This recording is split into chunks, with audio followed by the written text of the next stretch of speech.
कहानी की शुरुआत होती है एक ऐसी दुनिया से जहां एस्ट्रल पावर यानी कि मैजिक मौजूद है। ये पावर इंसानियत के लिए खतरा बनी हुई है, इसीलिए आम लोग इससे डरते हैं। लेकिन कुछ लोग ऐसे भी हैं जो इस पावर का इस्तेमाल कर सकते हैं, जैसे मेजिस और विचेस। यहाँ दो देश हैं, एक है एम्पायर और दूसरा नेबुलस सोवरेनिटी। एम्पायर में मेजिस और विचेस पर अत्याचार होते हैं क्योंकि वहाँ एस्ट्रल पावर यूज करना बैन है। पर नेबुलस एक ऐसा देश है जहाँ एस्ट्रल पावर वालों को आम नागरिक की तरह जीने की आजादी है। इसी वजह से एम्पायर और नेबुलस के बीच सालों से जंग चली आ रही है। हालांकि कुछ लोग ऐसे भी हैं जो इस लंबी जंग को हमेशा के लिए खत्म करना चाहते हैं। अब कहानी एक साल पीछे जाती है। एक लड़का जिसका नाम इसका है, वो एक सेल को तोड़कर एक यंग विच को आजाद करने आता है। वो लड़की उसे एम्पायर के एक सेंट डिसाइपल के रूप में पहचान जाती है, इसीलिए हैरान होती है कि वो उसकी मदद क्यों कर रहा है। इसका उसे कुछ पैसे देता है और वहाँ से चले जाने को कहता है। फिर कहानी एक साल बाद वापस आती है। इसका इंपीरियल सेनेट के सामने खड़ा होता है, इसे 8 अपोस्टल्स लीड करते हैं। हमें पता चलता है कि वो सबसे कम उम्र में सेंट डिसाइपल बना था, लेकिन विच को छुड़ाने के बाद उसे डिमोट करके कैद कर लिया गया।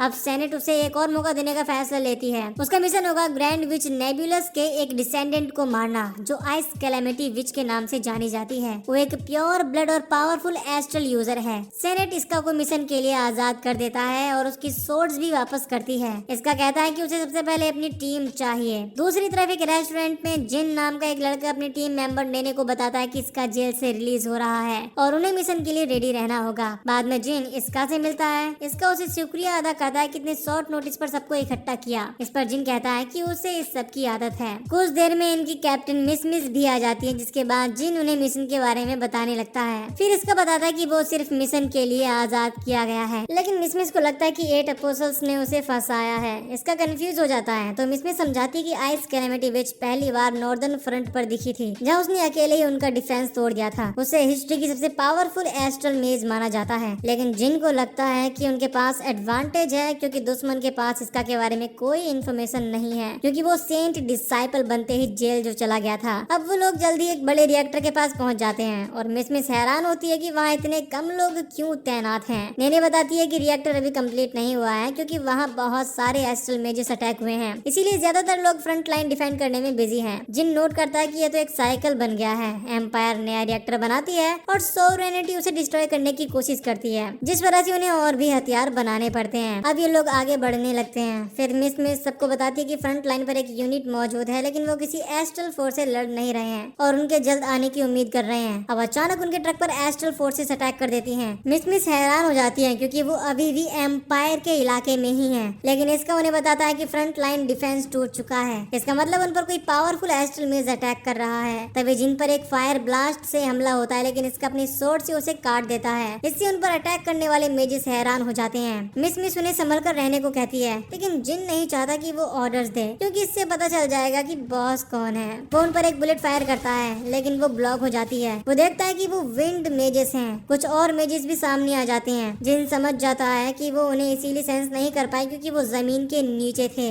इसका सोचता है कि उनके बीच कोई पावरफुल मेज जरूर होगा जो ऐसा स्पेल यूज कर सकता है, लेकिन मिस कंफ्यूज है कि ये दोनों ऐसी सिचुएशन में इतने शांत कैसे रह सकते हैं। इस पर जिन कहता है कि हमें इस चीज का पहले से ही अंदाजा था कि ऐसा कुछ हो सकता है। फिर जिन पूछता है कि क्या इसका उन सबको हरा सकता है। इस पर वो कहता है कि पॉसिबल है, पर क्योंकि उसे लड़े काफी वक्त हो गया है तो कुछ कह नहीं सकते। इसके बाद वो नेने को उसे बैकअप देने को कहता है। नेने एंटी एस्ट्रल फ्लेयर्स डिप्लॉय करती है और जिन बुलेट फायर करना शुरू कर देता है। एक मेज इसका पर फायर ब्लास्ट यूज करने की कोशिश करता है, लेकिन इसका डॉज करके उससे नॉकआउट कर देता है। दूसरी मेज हैरान है कि इसका ब्लास्ट की रेंज से कैसे बच गया। वो अटैक करने की कोशिश करती है, लेकिन कुछ कर पाने से पहले ही हार जाती है। जिन भी बाकी लोगों को हरा देता है। तभी रिन नाम की एक अर्थ मेज अपीयर होती है और एक गोलेम को समन करती है, लेकिन वो हैरान हो जाती है कि उसके आने से पहले ही उसके लोग हार गए, क्योंकि उसे ये लोग इतने पावरफुल नहीं लगे थे जो उसके मेजिस को हरा दे। अब गोलेम उन पर अटैक करना शुरू कर देता है, लेकिन इसका आसानी से उसका हाथ काट देता है और सबको बाकियों को सपोर्ट करने जाने को कहता है और कहता है कि वो यहाँ चीजें संभाल लेगा। अब गोलेम रीजनरेट होता है और फिर अटैक करता है। रिन अपने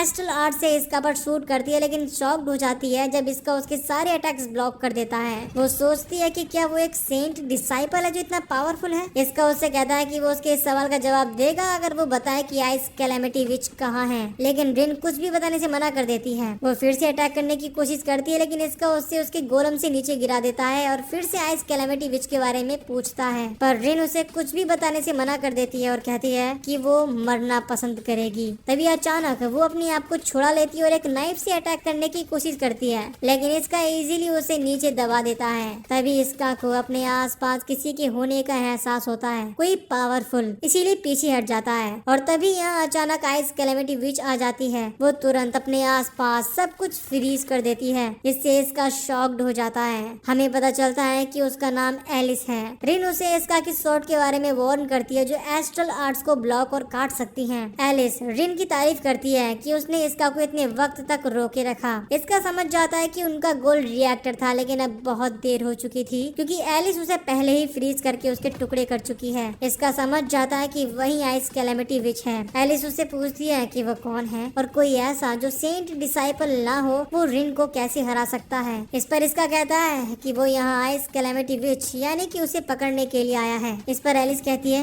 अच्छा मजाक है, अगर नहीं चाहते कि तुम मेरी आइस का पेन दर्द फील करो तो सरेंडर कर दो। एलिस इसके बाद उससे उसका नाम पूछती है, जिसके बाद वो अपने आप को उससे इंट्रोड्यूस करता है और एलिस भी अपने आप को इंट्रोड्यूस करती है। इसके बाद इसका उसकी तरफ अटैक करने के लिए चार्ज करता है और एलिस उसके रास्ते में आइस बॉल्स बना देती है, लेकिन वो उन्हें पार कर जाता है। एलिस इसके बाद अपने एस्ट्रल आर्ट से उस पर बर्फ की तलवारों की बारिश करती है जो इसका के डिफेंस को तोड़ने लगती हैं, लेकिन इसका उसी टेक्निक से उसे काउंटर करता है अपनी एस्ट्रल सोर्स की पावर दिखाते हुए। अब वो उसके करीब पहुंच जाता है, लेकिन वो उसके अटैक को रोकने के लिए एक आइस शील्ड बनाती है और उसे हार मान लेने को कहती है। इसका मना कर देता है, कहते हुए कि वो इस जंग को खत्म करना चाहता है, जिसके लिए उसे जो करना पड़े वो करेगा। एलिस ये सुनकर हैरान हो जाती है और इसका इस मौके का फायदा उठाकर उसके पीछे पहुंच जाता है। एलिस उसे पकड़ने के लिए वाइन्स बनाती है, लेकिन वो उन्हें काट देता है। एलिस पीछे हट जाती है और कहती है कि जिद मत करो, हार मान लो। इस पर इसका कहता है कि पीछे तुम्हें हटना चाहिए। इस पर एलिस कहती है कि मैं एम्पायर को हराकर दुनिया को एक करने तक हार नहीं मानूंगी, क्योंकि वो दुनिया में शांति चाहती है। तभी अचानक वो फिसल जाती है और इसका उसे अपने फास्ट रिफ्लेक्स से बचा लेता है। दोनों के बीच एक ऑकवर्ड मूवमेंट होता है। तभी इसका के दोस्त उसे ढूंढते हुए सुनाई देते हैं। अब एलिस फिलहाल पीछे हटने का फैसला करती है और कहती है कि इस बार तो तुम बच गए, अगली बार तुम इतने लकी नहीं होगे। अगले दिन एलिस इसका के बारे में ही सोच रही थी और उसके बारे में सोचना बंद नहीं कर पाती, इसीलिए वो अपना ध्यान हटाने के लिए ओपेरा हाउस जाने का डिसाइड करती है। ओपेरा में वो लैला मजनू वाला प्ले देख रही थी, जिसे देख वो काफी इमोशनल हो जाती है और काफी रोती है, इतना कि उसका खुद का रुमाल पूरा भीग जाता है। इस पर उसके पीछे बैठा एक आदमी उसे अपना रुमाल ऑफर करता है। अब ओपेरा खत्म होने के बाद वो उस आदमी से रुमाल गीला करने के लिए माफी मांगती है और वापस करने वाली होती है, लेकिन जैसे ही लाइट ऑन होती है वो शॉक्ड हो जाती है कि वो बंदा इसका है। इसके बाद हम एक दिन पहले का सीन देखते हैं, जहाँ मिस कैप्टन होने के नाते इसका कुछ चेक करने आती है, क्योंकि उसे लगता है कि इसका के साथ कुछ ठीक नहीं है। इसका बताता है कि वो एलिस के साथ हुई उस बैटल के बारे में सोचना बंद नहीं कर पा रहा। मिस को लगता है कि शायद इससे उस पर इमोशनल इफेक्ट रह गया है। वो कहती है कि जब वो परेशान होती है तो बारबेक्यू खाने से उसे मदद मिलती है, लेकिन इसका को नहीं लगता कि ये उसके लिए काम करेगा। इसीलिए मिस उसे अपने कमरे में ले आती है, जहाँ इसका देखता है कि मिस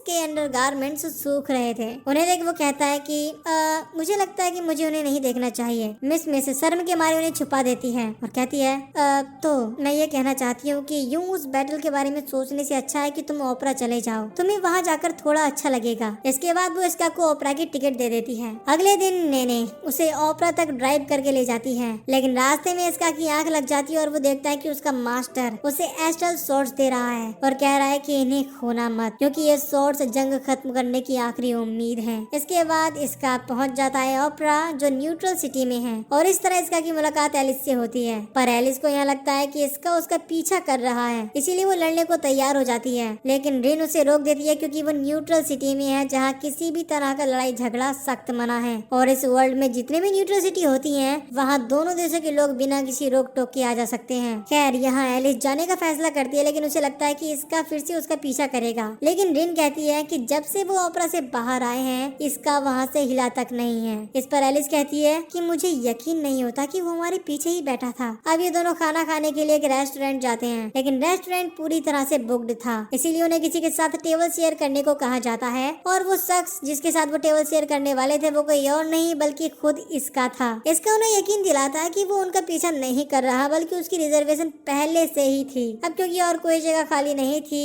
एलिस उसके साथ खाना खाने का फैसला करती है। और वैसे भी अगर वो यहाँ से चली गई तो लगेगा कि वो डर गई, लेकिन फिर भी वो रिन को अलर्ट रहने को कहती है। अब इसका और एलिस दोनों ऑर्डर डिसाइड करते हैं और आखिर में सेम चीज ऑर्डर करते हैं। ये देख वेट्रेस कहती है, वाह, लगता है कि आप एक दूसरे को अच्छे से जानते हैं। ये सुनकर दोनों गुस्से में कहते हैं, नहीं। अब ये दोनों खाना खाना शुरू करते हैं और एलिस पूछती है कि क्या उसे पास्ता पसंद है। इस पर इसका कहता है कि मजाक कर रही हो, ये मेरा फेवरेट है और क्रीमी सॉस के साथ तो और भी अच्छा लगता है। ये सुन एलिस समझ जाती है कि उसे पास्ता वाकई काफी पसंद है। अब वो लोग दोस्तों की तरह बातें करने लगते हैं, जिसे देख रिन एलिस से कहती है, लेडी एलिस, खाना खाने पर ध्यान दीजिए। अब रात को रिन एलिस से कहती है कि जो भी इसका के साथ हुआ वो किसी को ना बताए। आमतौर पर वो क्वीन को ये सब बता सकती थी, पर वो चाहती है कि एलिस इसका पर, जो कि उनका दुश्मन है, उस पर ध्यान ना दे। अब एलिस के पास इसका का रुमाल अभी भी था, जिसे देखकर रिन उसे फेंक देने के लिए कहती है, क्योंकि ये एक दुश्मन का है। दूसरी तरफ इसका सपना देखता है कि वो ट्रेन में सफर कर रहा है। तभी अचानक ट्रेन पर मॉन्स्टर्स हमला कर देते हैं, जिनसे इसका बाहर आकर लड़ने लगता है। इतने में एक झुंड उस पर अटैक कर देता है, लेकिन एलिस आकर अपनी एस्ट्रल पावर से उन्हें फ्रीज कर देती है और इसके तुरंत बाद इसका की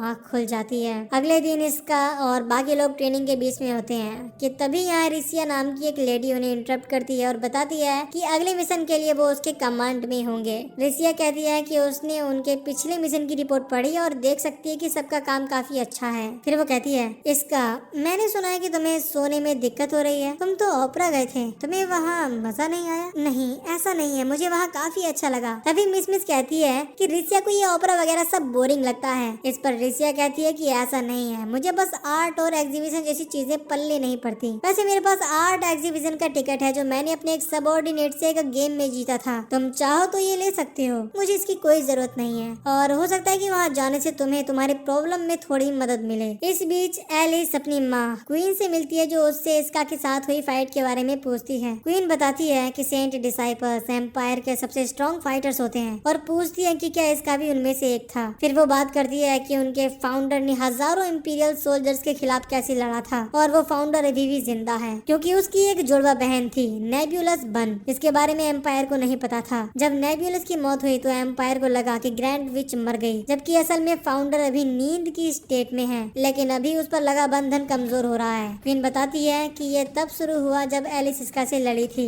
एलिस को समझ नहीं आता कि इसका क्या मतलब है, लेकिन उसकी माँ कहती है कि एस्ट्रल पावर तब रिएक्ट करती है जब उसका होस्ट खतरे में हो। उसे लगता है कि ये फाउंडर के जागने का साइन है, लेकिन फाउंडर की पावर से जुड़े कुछ राज हैं, इसीलिए वो एस्ट्रल इंस्टीट्यूशन से सिचुएशन को इन्वेस्टिगेट करने को कहेगी। इस दौरान वो नहीं चाहती कि एलिस इसका से लड़े जब तक उसके पास उसके बारे में ज्यादा इन्फॉर्मेशन नहीं है। बाहर रेन एलिस से पूछती है कि क्या उसे कोई बात परेशान कर रही है। एलिस बताती है कि उसे सोने में दिक्कत हो रही है और डिसाइड करती है कि उसे थोड़ा घूमने की जरूरत है। रेन समझ जाती है कि वो फिर से न्यूट्रल सिटी जाना चाहती है, इसीलिए वो उसे पिछली बार जो इसका के साथ हुआ था याद दिलाती है। लेकिन एलिस को नहीं लगता कि ऐसा दोबारा होगा, क्योंकि वो ओपरा जाने का प्लान नहीं कर रही है। लेकिन जैसे ही वो न्यूट्रल सिटी जाती है वो फिर से इसका से टकरा जाती है। वो पूछती है कि एक इंपीरियल सोल्जर न्यूट्रल सिटी बार बार क्यों आ रहा है। इस पर इसका कहता है कि मैं जिस आर्ट एग्जीबिशन में जा रहा हूँ वो एम्पायर के एक आर्टिस्ट की है, और पूछता है कि क्या तुम्हारा एक इंपीरियल आर्टिस्ट की आर्ट देखना ठीक है। इस पर एलिस कहती है कि आर्ट आर्ट होता है, फर्क नहीं पड़ता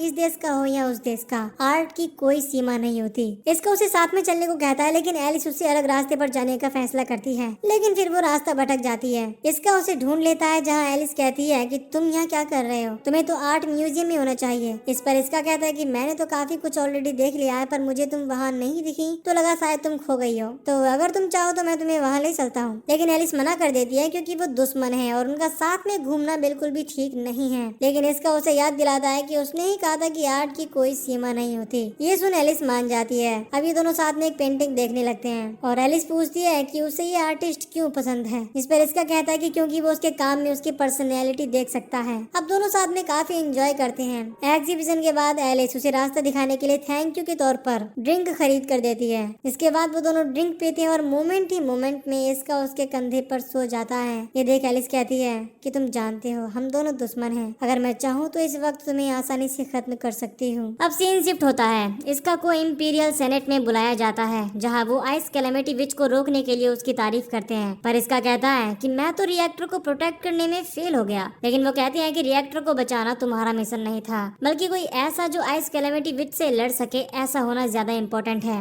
वो बताते हैं कि उसकी काबिलियत को देखते हुए उन्होंने उसे फिर से सेंट डिसाइपल बनाने के बारे में सोचा है। इसके बाद वो कहते हैं हम जानते हैं कि तुम जंग खत्म करना चाहते हो और सेंट डिसाइपल बनकर तुम एम्पायर से मिल पाओगे, जिसके बाद तुम उनके सामने इस चीज का प्रस्ताव रख सकते हो। लेकिन क्योंकि एम्पायर में तुम्हें अभी भी एक क्रिमिनल माना जाता है, इसीलिए तुम्हें विच को पकड़कर सबका भरोसा जीतना होगा। अब इसका फिर से एलिस के बारे में ही सोचने लगता है और मिस को कॉल करके ट्रेनिंग स्किप करने की परमिशन मांगता है, क्योंकि वो न्यूट्रल सिटी जाना चाहता है। अब मिस इस शर्त पर रिक्वेस्ट एक्सेप्ट कर लेती है कि वो उसके साथ जाएगी। दूसरी तरफ रिन एलिस को इसका के बारे में बताती है कि वो सेंट डिसाइपल बनने वाला सबसे यंग पर्सन है। एलिस हैरान थी कि उसे इसके बारे में कैसे पता नहीं। इस पर रिन बताती है कि जब उसका प्रमोशन हुआ था उसके तुरंत बाद उसे जेल में डाल दिया गया था और यही वजह है कि उनके पास इसका के बारे में कोई भी इंफॉर्मेशन नहीं है। अब एलिस इसका के जेल में जाने की वजह पूछती है। इस पर रिन बताती है कि उसने एक विच की भागने में मदद की थी।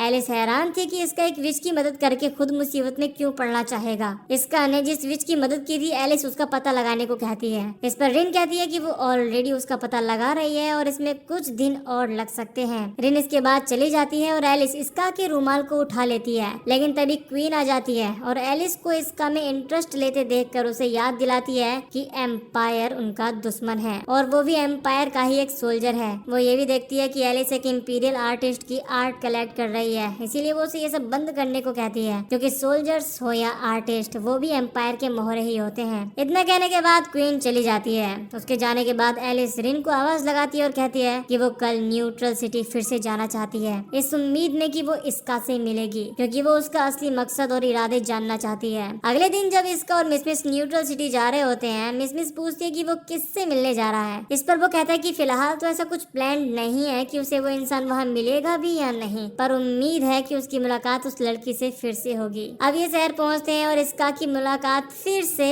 एलिस से हो जाती है। एलिस कहती है कि लगता है जरूर हमारे बीच कोई ना कोई कनेक्शन है, जिस वजह से हमारे रास्ते यूं ही मिल जाते हैं। वैसे तुम्हारे साथ ये लड़की कौन है? इस पर इसका बताता है कि वो उसकी कैप्टन मिस है। मिस भी इसका से उसके बारे में पूछती है। इस पर एलिस खुद अपने आप को इंट्रोड्यूस करती है और कहती है कि मेरा नाम एलिस लू नेबुलिस द 9 है। मिस ये सुन हैरान हो जाती है कि वो नेबुलिस सोवरेनिटी की प्रिंसेस है। इसके बाद अब ये लोग शहर के बाहर आ जाते हैं, जहाँ एलिस पूछती है कि इसका ने उस विच को क्यों आजाद किया था जिसके लिए उसे जेल हुई थी। इस पर वो बताता है कि वो सिर्फ एक छोटी लड़की थी, उसके बावजूद एम्पायर ने उसे कैद कर रखा था, जो बात उसे बिल्कुल अच्छी नहीं लगी और उसने ये जानते हुए कि उसके साथ क्या होगा उस विच को भागने में मदद की। एलिस को उसकी बात हजम नहीं होती, क्योंकि अगर वो बाकी एक अच्छा इंसान है तो वो उसे क्यों पकड़ना चाहता है। इस पर इसका कहता है कि मेरा गोल हमेशा से शांति रहा है, लेकिन एम्पायर और सोवरेनिटी आपसी समझौता नहीं करेंगे, इसीलिए ही मैंने एक प्योर ब्रीड को हॉस्टेज बनाने का प्लान बनाया। इससे सोवरेनिटी को शांति की बातचीत के लिए मजबूर होना पड़ेगा। एलिस उसकी बातों पर यकीन करती है, लेकिन उसे नहीं लगता कि उसका प्लान काम करेगा, क्योंकि अगर वो उसे पकड़कर ले भी गया तो उसकी माँ यानी कि क्वीन नेगोशिएशन नहीं करेगी, क्योंकि उसके देश के लोग एम्पायर से नफरत करते हैं। अब एलिस इसका के सामने ऑफर रखती है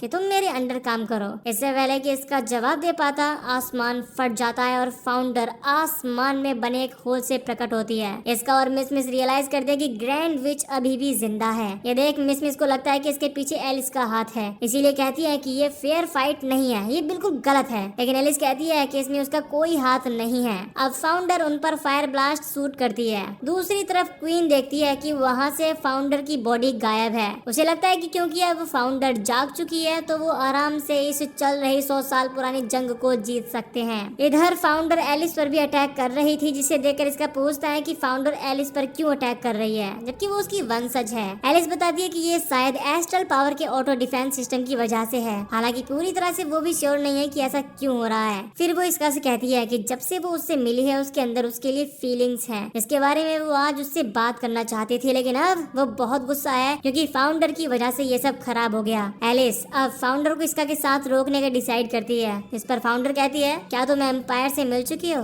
अगर ऐसा है तो मुझे तुम्हें रास्ते से हटाने में खुशी होगी। इसके बाद वो एलिस पर अटैक कर देती है, लेकिन रिन गोलम समन करके उसे प्रोटेक्ट करती है और खुद घायल हो जाती है। एलिस उसके पास जाती है। रिन, क्या तुम ठीक हो? अपनी आंखें खोलो। इसका उसे शांत करता है और कहता है कि वो अपनी आइस का इस्तेमाल करके रिन की बॉडी को कूल करे। फिर वो मिस से रिन को हॉस्पिटल ले जाने है और एरिया के सभी लोगों को इवैक्यूएट करने को कहता है। अब इसका अपनी स्वॉर्ड्स निकालता है और उन्हें देखकर फाउंडर कहती है कि क्या यही स्वॉर्ड तो उसके जागने की वजह नहीं है। फाउंडर ये भी मेंशन करती है कि ये स्वॉर्ड्स क्रॉस वेल की हैं। ये सुनकर इसका हैरान हो जाता है और पूछता है कि वो उसके मास्टर को कैसे जानती है। इससे फाउंडर समझ जाती है कि वो क्रॉस वेल का डिसाइपल है और कहती है कि फर्क नहीं पड़ता, तुम चाहे जो भी हो, तुम मुझे नहीं रोक पाओगे। फाउंडर एक बार फिर उन पर अटैक करना शुरू कर देती है, लेकिन इसका और एलिस उसके अटैक्स को इजीली रोक लेते हैं। एलिस भी कहती है कि तुम अब सॉवरेनिटी की हीरो नहीं रही, क्योंकि तुमने बिना सोचे समझे एक फेलो एस्ट्रल मेज यानी कि रिन को चोट पहुंचाई है। इस पर फाउंडर कहती है कि सिर्फ हीरो बनकर दुनिया को नहीं बचाया जाता,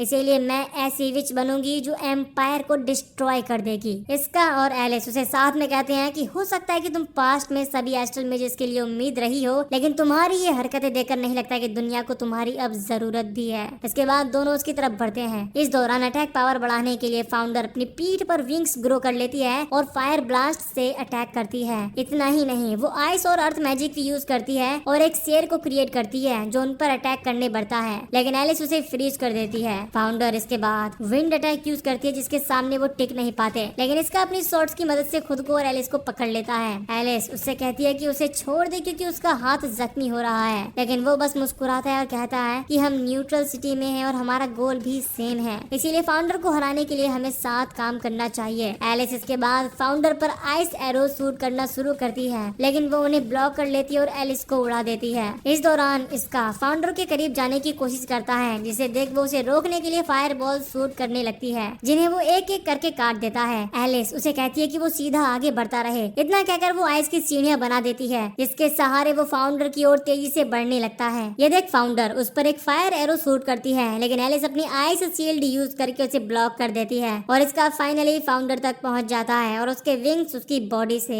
अलग कर देता है। इसके बाद फाउंडर फिर से गहरी नींद में चली जाती है। ये सब खत्म होने के बाद इसका एलिस के ऑफर को रिजेक्ट करते हुए कहता है कि वो उसके लिए काम करने का ऑफर एक्सेप्ट नहीं कर सकता। इसका मतलब है कि वो लोग अभी भी दुश्मन हैं, लेकिन क्योंकि दोनों फाउंडर के साथ फाइट से थक चुके हैं, इसीलिए डिसाइड करते हैं कि सिर्फ आज के लिए वो दुश्मन नहीं है, कल से वो लोग फिर से दुश्मन होंगे। इसके लिए एलिस मान जाती है। इसके बाद सीन रिसिया पर शिफ्ट होता है, जहाँ वो मिस को बताती है कि उनके अगले मिशन के लिए ज्वाइंट ट्रेनिंग जल्द ही शुरू होगी, इसीलिए उन्हें बचे हुए टाइम को एंजॉय करना चाहिए। इसीलिए मिस और बाकी लोग एक कसिनो में आ जाते हैं। यहाँ मिस को चिंता हो रही थी कि क्या आने वाला मिशन खतरनाक होगा। अब यहाँ बाकी लोग मिस से पूछते हैं कि वो कसिनो क्यों आना चाहती थी। इस पर वो बताती है कि वो जैकपॉट जीत कर एक टैंक खरीदना चाहती है, ताकि अगर मिशन के दौरान कुछ हो जाए तो वो सब उसकी हेल्प से सही सलामत भाग सकें। फिर हम देखते हैं कि एलिस और रिन भी कसिनो आ जाते हैं, जहाँ रिन गैम्बलिंग गेम के बारे में उसे बताती है, लेकिन एलिस कहती है कि उसे गैम्बलिंग वगैरह में कोई इंटरेस्ट नहीं है, बल्कि वो तो न्यूट्रल सिटी जाना चाहती थी। इस पर रिन कहती है वहाँ जाकर तुम फिर से उस इंपीरियल सोल्जर से मिलना चाहती हो, सही कहा ना। रिन इसके बाद उसे स्लॉट्स ट्राई करने ले जाती है, जिस दौरान एलिस इसका के साथ अपनी फाइट की डेट चुनने लगती है कि कब वो उससे लड़ेगी। ये देखकर रिन कहती है कि फाइट की डेट कौन चुनता है, ऐसा लग रहा है जैसे तुम शादी की डेट फिक्स कर रही हो। शादी की बात सुनकर एलिस शर्मा जाती है। ये देख रिन पूछती है कि तुम शर्मा क्यों रही हो। इस पर वो कहती है कि अब तुमने बात ही ऐसी कर दी, शर्म तो आएगी ही ना। अब रिन ये सब छोड़ उसे स्लॉट्स खेलने पर मजबूर करती है और एलिस मान जाती है। उसे भी लगता है कि इस बार उसकी मुलाकात इसका से नहीं होगी। अब एलिस गेम ट्राई करती है और पहली ही कोशिश में जैकपॉट जीत जाती है। रिन जैकपॉट मनी के लिए स्टाफ को लेने चली जाती है, जिस दौरान नेने यहाँ पहुँच जाती है और उसे कांग्रेचुलेट करती है और कहती है कि काश उनके पास इतने कॉइन होते तो वो कैप्टन के लिए टैंक खरीद पाते। ये सुनकर एलिस अपना जैकपॉट नेने को देने का डिसाइड करती है, क्योंकि उसे पैसों की जरूरत नहीं है। नेने जैकपॉट लेकर अपनी टीम के पास आ जाती है और सबको बताती है कि कैसे एक खूबसूरत सुनहरे बालों वाली लड़की ने उसे अपना जैकपॉट दे दिया। सुनहरे बाल से इसका को लगता है कि कहीं वो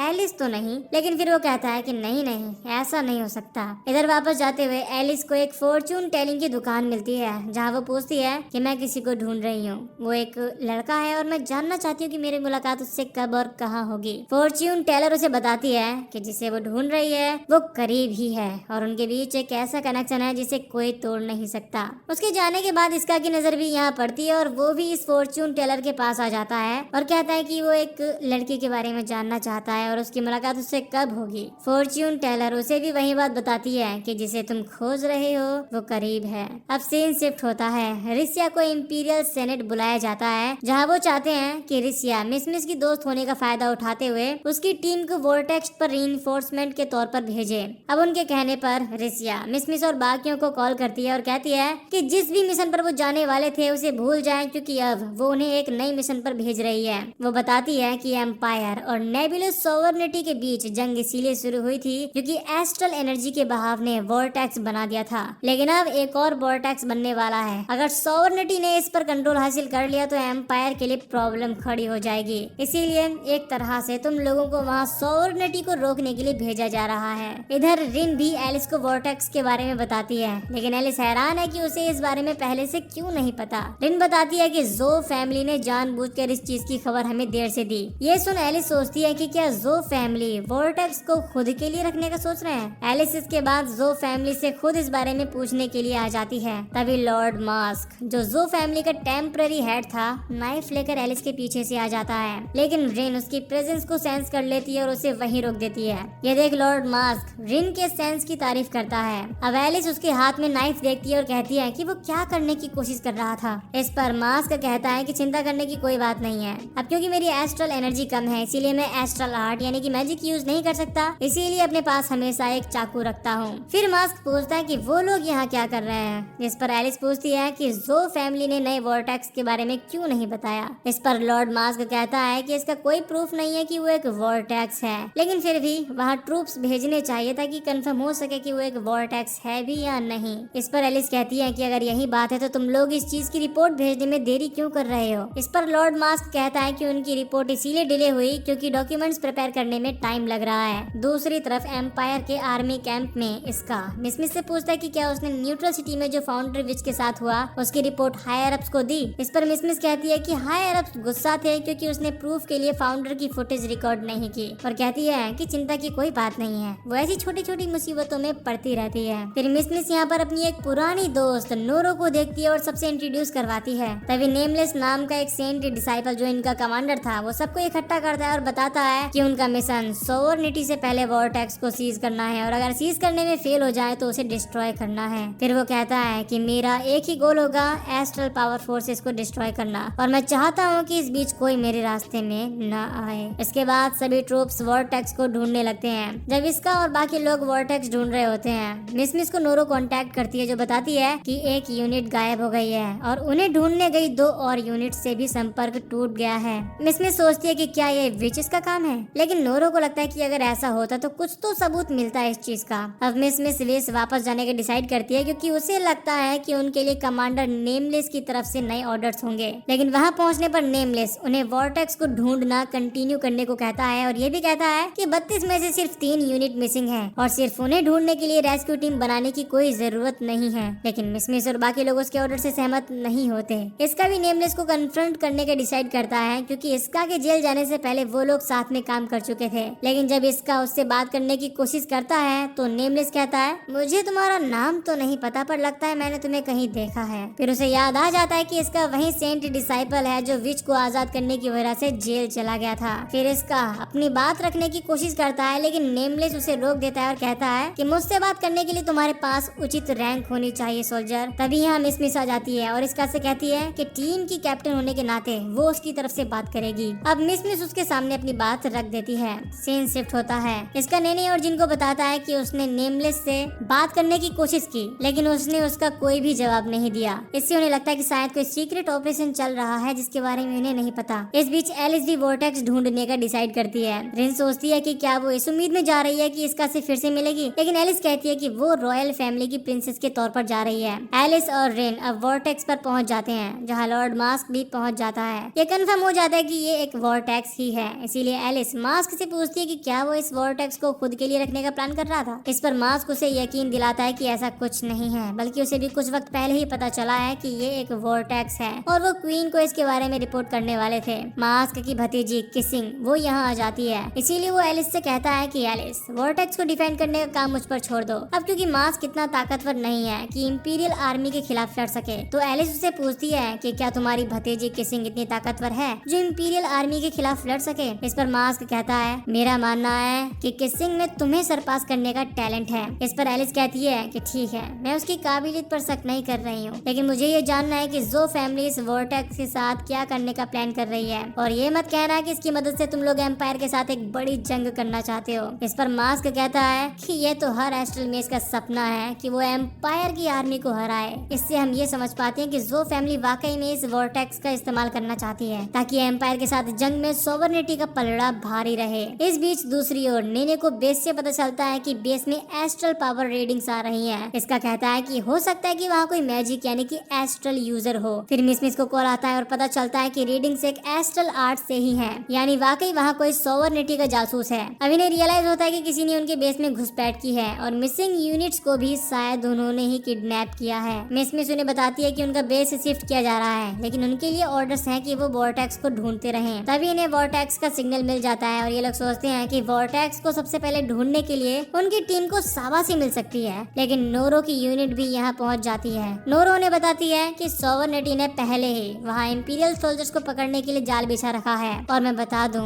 कि मैं और मेरी टीम का काम है वहाँ जाने वाली हर एक टीम को पकड़ना। इतना कहकर नोरो मिस को हॉस्टेज बना लेती है और रिवील करती है कि वो और उसकी टीम सब विचेस हैं। मिस को लगता है कि वो असली नोरो नहीं है, लेकिन नोरो से बिजली का झटका देती है और कहती है कि मैं हमेशा से एक विच ही थी और यही मेरी सच्चाई है, यानी कि वो एक जासूस है। तभी यहाँ नेमलेस आ जाता है और एक एक करके नोरो के सभी साथियों को हरा देता है, लेकिन उनमें से एक नोरो को बचकर भागने में मदद करने के लिए फायर ब्लास्ट शूट करता है। इस दौरान नोरो जीप की तरफ भागती है और उसे रोकने के लिए नेमलेस उस पर अपना नाइफ फेंकने वाला होता है, लेकिन इसका उसे रोक देता है, जिससे नोरो भाग जाती है। इसका नेमलेस से कहता है कि उसका नाइफ मिस को लग सकता था। इस पर नेमलेस कहता है कि क्या तुम वापस जेल जाना चाहते हो, क्योंकि तुमने अभी अपने कमांडर के खिलाफ जाने की कोशिश की है, जिस वजह से एक जासूस भाग निकला। लेकिन जिन बीच में कहता है कि अभी ये सब जरूरी नहीं है, उन्हें पता है कि नोरो कहाँ गई है। इस पर नेमलेस कहता है कि उनका मिशन चेंज नहीं हुआ है, अगर वॉर्टेक्स सोवरनिटी के हाथ लग गया है तो उन्हें उसे डिस्ट्रॉय करना होगा। दूसरी तरफ मास्क मेंशन करता है कि वॉर्टेक्स कितना छोटा है। एलिस उसे बताती है कि इस वॉर्टेक्स से सिर्फ कुछ ही इमेजेस को फायदा होगा। फिर मास्क को नोरो के बारे में पता चलता है और वो उससे मिलते हैं, जहाँ मास्क नोरो को इंपीरियल सोल्जर को पकड़ने के लिए शाबाशी देता है। अब क्योंकि मिस भी एलिस से न्यूट्रल सिटी में मिल चुकी है, इसीलिए एलिस को देखते ही उसके मुंह से निकल जाता है कि वो एलिस को पहले से जानती है। लेकिन रिन सिचुएशन को संभालते हुए उसे बेहोश कर देती है और नोरो से कहती है कि तुम्हें पता होना चाहिए किसी दुश्मन को बेस में लाना कितना खतरनाक हो सकता है। इस पर नोरो उससे माफी मांगती है। अब एलिस को रियलाइज होता है कि ये इसका से लड़ने का अच्छा मौका है। वो नोरो से एम्पायर के बेस की लोकेशन लेती है और रिन के साथ वहाँ के लिए निकल जाती है। इधर एम्पायर सोवरनिटी के बेस पर बॉम्बिंग शुरू कर देती है, जिससे इसका और बाकी लोग मिस को बचाने के लिए दौड़ते हैं। इसका वहाँ पहुंचकर देखता है कि नोरो मिस को कुत्ते की तरह खींच रही है, इसीलिए वो उसे आजाद कर देता है। नोरो गुस्सा हो जाती है और उस पर लाइटनिंग अटैक करती है, लेकिन इसका आसानी से अपनी स्वॉर्ड से उसके अटैक को ब्लॉक कर लेता है। किसिंग भी यहाँ पर आ जाती है और एम्पायर की एक मिसाइल को उनके बेस पर हिट होने से पहले रोक लेती है। ये देखकर इसका समझ जाता है कि वो काफी ताकतवर है और एक प्योर ब्रीड है। दूसरी तरफ एलिस एम्पायर के बेस पर पहुंच जाती है, जहाँ कोई भी नहीं था, लेकिन नेमलेस यहाँ पर ऑलरेडी था, जो कैमोफ्लेज सूट की हेल्प से इनविजिबल था। वो सही मौका देखकर एलिस पर अटैक करने की कोशिश करता है, लेकिन रिन उसके अटैक को सेंस कर लेती है और एलिस को बचा लेती है, जिससे वो खुद घायल हो जाती है। ये देखकर एलिस को नेमलेस पर रिन को चोट पहुंचाने के लिए बहुत गुस्सा आता है और कहती है कि तुमने रिन को चोट पहुंचाकर बड़ी गलती कर दी। उम्मीद है कि तुम मेरे गुस्से का सामना कर लोगे।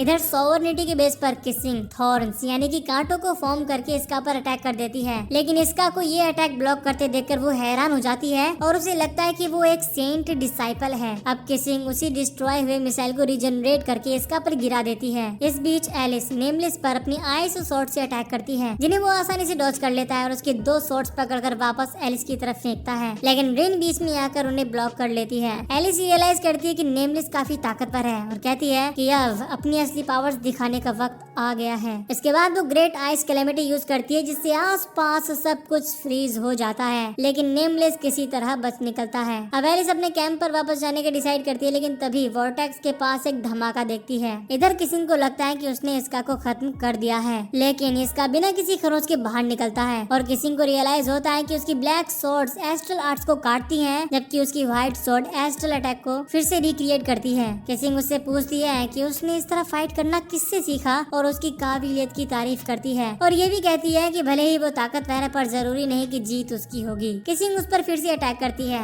जिसे इसका डॉज कर लेता है और स्वॉर्ड्स के हैंडल से उसे नॉक कर देता है। इसका और मिस डिसाइड करते हैं कि वो किसिंग को अपने साथ बेस पर ले चलेंगे, लेकिन तभी अचानक मास्क उसके पीछे से आकर इसका को स्टैप कर देता है। इसका उससे कहता है कि वो कौन है। इस पर मास्क कहता है कि तुम्हें मेरी नहीं बल्कि अपने कैप्टन की फिक्र होनी चाहिए। इतना कहकर मास्क मिस को वॉर्टेक्स में धकेल देता है और किसिंग को लेकर यहाँ वहाँ से भाग जाता है। इसका उसे बचाने के लिए अंदर कूद जाता है, लेकिन फिर देखता है कि एलिस भी उसके पीछे पीछे वॉर्टेक्स में कूद गई है। यहाँ एलिस उसे बचाने का ऑफर देती है इस शर्त पर कि वो बाद में उससे लड़ेगा। इसका उसकी रिक्वेस्ट एक्सेप्ट कर लेता है और उसका हाथ पकड़ लेता है। अब जैसे ही एलिस उन्हें बाहर निकालने की कोशिश करती है, एस्ट्रल एनर्जी अचानक बढ़ जाती है, जिससे वॉर्टेक्स एक्सप्लोड हो जाता है और वो अलग हो जाते हैं। लेकिन किसी तरह वो लोग अलग अलग बाहर निकल आते हैं, जहाँ जिन और नेनी आकर इसका से पूछते हैं कि क्या वो लोग ठीक हैं। इस पर इसका कहता है कि वो लोग वॉर्टेक्स में गिर गए थे, पर जैसे तैसे वो लोग बच आए। साथ ही इसका मन ही मन एलिस को उसकी और मिस की जान बचाने के लिए थैंक्स कहता है। कई दिन बीत जाते हैं। रिन देखती है कि एलिस इसका के बारे में सोचना बंद नहीं कर पा रही है, इसीलिए रिन कहती है कि वो इसका के साथ उसकी फाइट सेटअप करने में मदद करने को तैयार है, ताकि वो इसका के बारे में सोचना बंद कर सके। फिर वो कहती है कि उन्हें न्यूट्रल सिटी जाते रहना चाहिए, क्योंकि वो लोग वहाँ 3 बार मिल चुके हैं। दूसरी तरफ मिस अपने टीम मेंबर से माफी मांगती है, क्योंकि अगर वो नोरो से किडनैप ना हुई होती, उन्हें भी मुसीबत में ना पड़ना पड़ता और इसका को भी अपनी जान जोखिम में डालनी ना पड़ती। लेकिन इसका कहता है कि चिंता करने की जरूरत नहीं है, क्योंकि वो भी ठीक है और बाकी सब भी सही सलामत है। तभी रिसिया आती है और बताती है कि उनका अगला मिशन सोवर्निटी में घुसपैठ करके क्वीन नेबुलस को कैप्चर करना है। उन्हें लगता है कि वो मजाक कर रही है, क्योंकि ये मिशन इम्पॉसिबल है। वो जानना चाहती है कि क्या उसके पास कोई प्लान है, क्योंकि सबसे पहले तो सोवर्निटी में घुसना ही मुश्किल है। सभी मेजिस के पास एक एस्ट्रल क्रैस्ट होता है, इसीलिए बिना क्रैस्ट वाला कोई भी बंदा अंदर नहीं जा सकता। लेकिन रिसिया बताती है कि अंदर जाने का एक और तरीका है, और वो उन्हें तब बताएगी जब उनकी तैयारी पूरी हो जाएगी। दूसरी तरफ न्यूट्रल सिटी में हमें पता चलता है कि एलिस 3 दिन से इसका को ढूंढ रही है, लेकिन रिन को लगता है कि इसका जरूर वॉर्टेक्स के धमाके में खत्म हो गया होगा। इस पर एलिस कहती है, नहीं, मुझे यकीन है कि वो सही सलामत है। इसके बाद वो रिन से इसका को दूसरी तरफ ढूंढने के लिए कहकर चली जाती है। अब रिन को लगता है कि एलिस अगली क्वीन बनने की लाइन में है, लेकिन रॉयल ब्लड से दूसरे लोग भी आते हैं जो थ्रोन पाने का मौका ढूंढ रहे हैं, और इसीलिए एलिस को इसका को ढूंढने के बजाय अपने लिए सपोर्ट इकट्ठा करने में टाइम लगाना चाहिए, ताकि वक्त आने पर वो क्वीन बन सके। दूसरी तरफ इसका और बाकी लोग अभी भी सोच रहे हैं कि रिसिया उन्हें सोवर्निटी में कैसे ले जाने का प्लान कर रही है, क्योंकि वहाँ जाना न्यूट्रल सिटी के सिटीजन के लिए भी काफी मुश्किल है, तो इंपीरियल सोल्जर्स के लिए तो ये इम्पॉसिबल ही है। तभी मिस कहती है कि उसके कंधे में अजीब सी बेचैनी हो रही है। इस पर ने उससे अपनी जैकेट उतारने को कहती है, ताकि वो उसे ट्रीट कर सके। लेकिन जैसे ही वो अपनी जैकेट उतारती है, वो लोग शॉक्ड हो जाते हैं, क्योंकि उसके कंधे पर एक एस्ट्रल क्रैश बन गया था। इसका उसे शांत करता है और पूछता है कि क्या तुम्हें पता है ये क्रैश तुम्हें कैसे मिला। मिस को इसके बारे में कोई आइडिया नहीं था, लेकिन जिनको लगता है कि ये वॉर्टेक्स में गिरने की वजह से हुआ होगा, और बताता है कि वॉर्टेक्स का धमाका शायद एक एस्ट्रल स्पिरिट की वजह से हुआ होगा, और उस दौरान मिस को उसने पजेस कर लिया होगा। मिस को विश्वास नहीं होता कि वो एक विच बन गई है, लेकिन जिन कहता है कि अगर तुम कंफर्म करना चाहती हो कि ये वाकई में एक असली क्रैश है या नहीं, तो तुम्हें इसे रिसर्च इंस्टीट्यूट को दिखाना चाहिए। लेकिन नेने मेंशन करती है कि अगर उन्हें पता चला तो वो उसे मार डालेंगे। जिन कहता है कि अगर मिस खुद को सरेंडर कर दे तो उसे सिर्फ कैद किया जाएगा। इसका आगे आता है और मिस से कहता है, फर्क नहीं पड़ता, तुम अभी भी हमारी कैप्टन हो। अब इसका उसे यहाँ 2 रास्ते बताता है कि वो या तो सरेंडर कर दे, जिसके बाद वो उसकी सजा को कम करने में मदद करेंगे, या फिर क्रैश के बारे में ना बताए और इसे छुपा कर रखे, जिसमें वो लोग हमेशा उसकी हेल्प करेंगे। लेकिन मिस को इस बात की फिक्र थी कि अगर वो पकड़ी गई तो वो सब भी मुसीबत में पड़ जाएंगे। लेकिन वो कहते हैं कि वो चिंता ना करे, क्योंकि वो एक टीम है और उसके डिसीजन को फॉलो करेंगे। ये सुन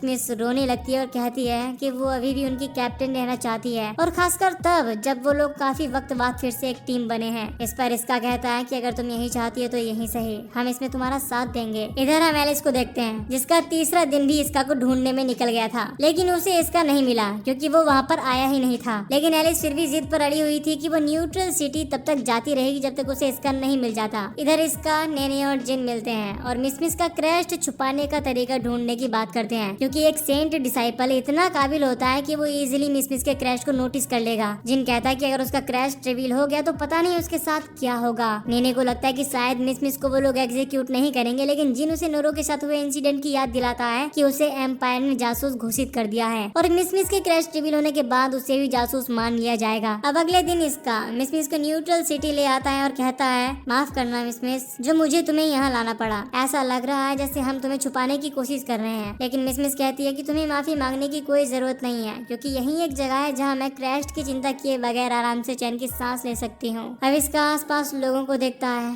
जिन्हें किसी भी चीज की फिक्र नहीं थी, और सोचता है कि क्या एम्पायर भी 100 साल पहले इतना ही पीसफुल था जब उनका दुनिया पर डोमिनेंस था। लगता तो ऐसा ही है, लेकिन फिर एम्पायर को एस्ट्रल पावर के बारे में पता चला, जिसकी मदद से आम लोग विचेस और डीमंस बन गए। पर एम्पायर इस पावर से डर गया था, इसीलिए उन्होंने ऐसे लोगों जिनके पास एस्ट्रल पावर थी उन पर जुल्म करना शुरू कर दिया, जिससे आखिरकार एक जंग की शुरुआत हुई। लेकिन इसका को अभी भी यकीन है कि वो इस जंग को खत्म कर सकते हैं और मिस को भी यकीन दिलाता है कि एक दिन आएगा जब उसे अपना क्रैश छुपाने की जरूरत नहीं पड़ेगी। फिर मिस कहती है कि क्योंकि अब वो यहाँ पर आए हैं तो थोड़ा वक्त एंजॉय कर लेते हैं। इतना कहकर वो कुछ पीने के लिए लेने चली जाती है, लेकिन इसका अभी भी सोच रहा होता है कि जंग कैसे खत्म होगी, क्योंकि वो जानता है कि अगर उसने अपना अगला मिशन जो कि था क्वीन को हॉस्टेज बनाना वो पूरा कर लिया तो एम्पायर क्वीन को कभी नहीं छोड़ेगा। इससे जंग खत्म होने की बजाय और ज्यादा बढ़ेगी। इस बीच एलिस अभी भी इसका को ढूंढ रही होती है और काफी टाइम ढूंढने के बाद आराम करने के लिए एक जगह आकर बेंच पर बैठने की परमिशन मांगती है, लेकिन फिर उसे पता चलता है कि बेंच पर बैठा बंदा इसका ही है। वो इसका से कहती है कि वो उसे काफी दिनों से ढूंढ रही थी। ये सुन इसका कहता है कि वो भला उसे क्यों ढूंढ रही थी। इस पर एलिस उसकी बात काट देती है और इसका उसे बैठने को कहता है, लेकिन एलिस मना कर देती है क्योंकि उसे डर है कि रिन उन्हें देख लेगी। इस पर इसका खुद उठ जाता है और कहता है कि अब वो बैठ सकती है। ये देख एलिस बैठ जाती है और इसका को भी बैठने को कहती है, ये कहते हुए कि फिलहाल वो न्यूट्रल सिटी में है तो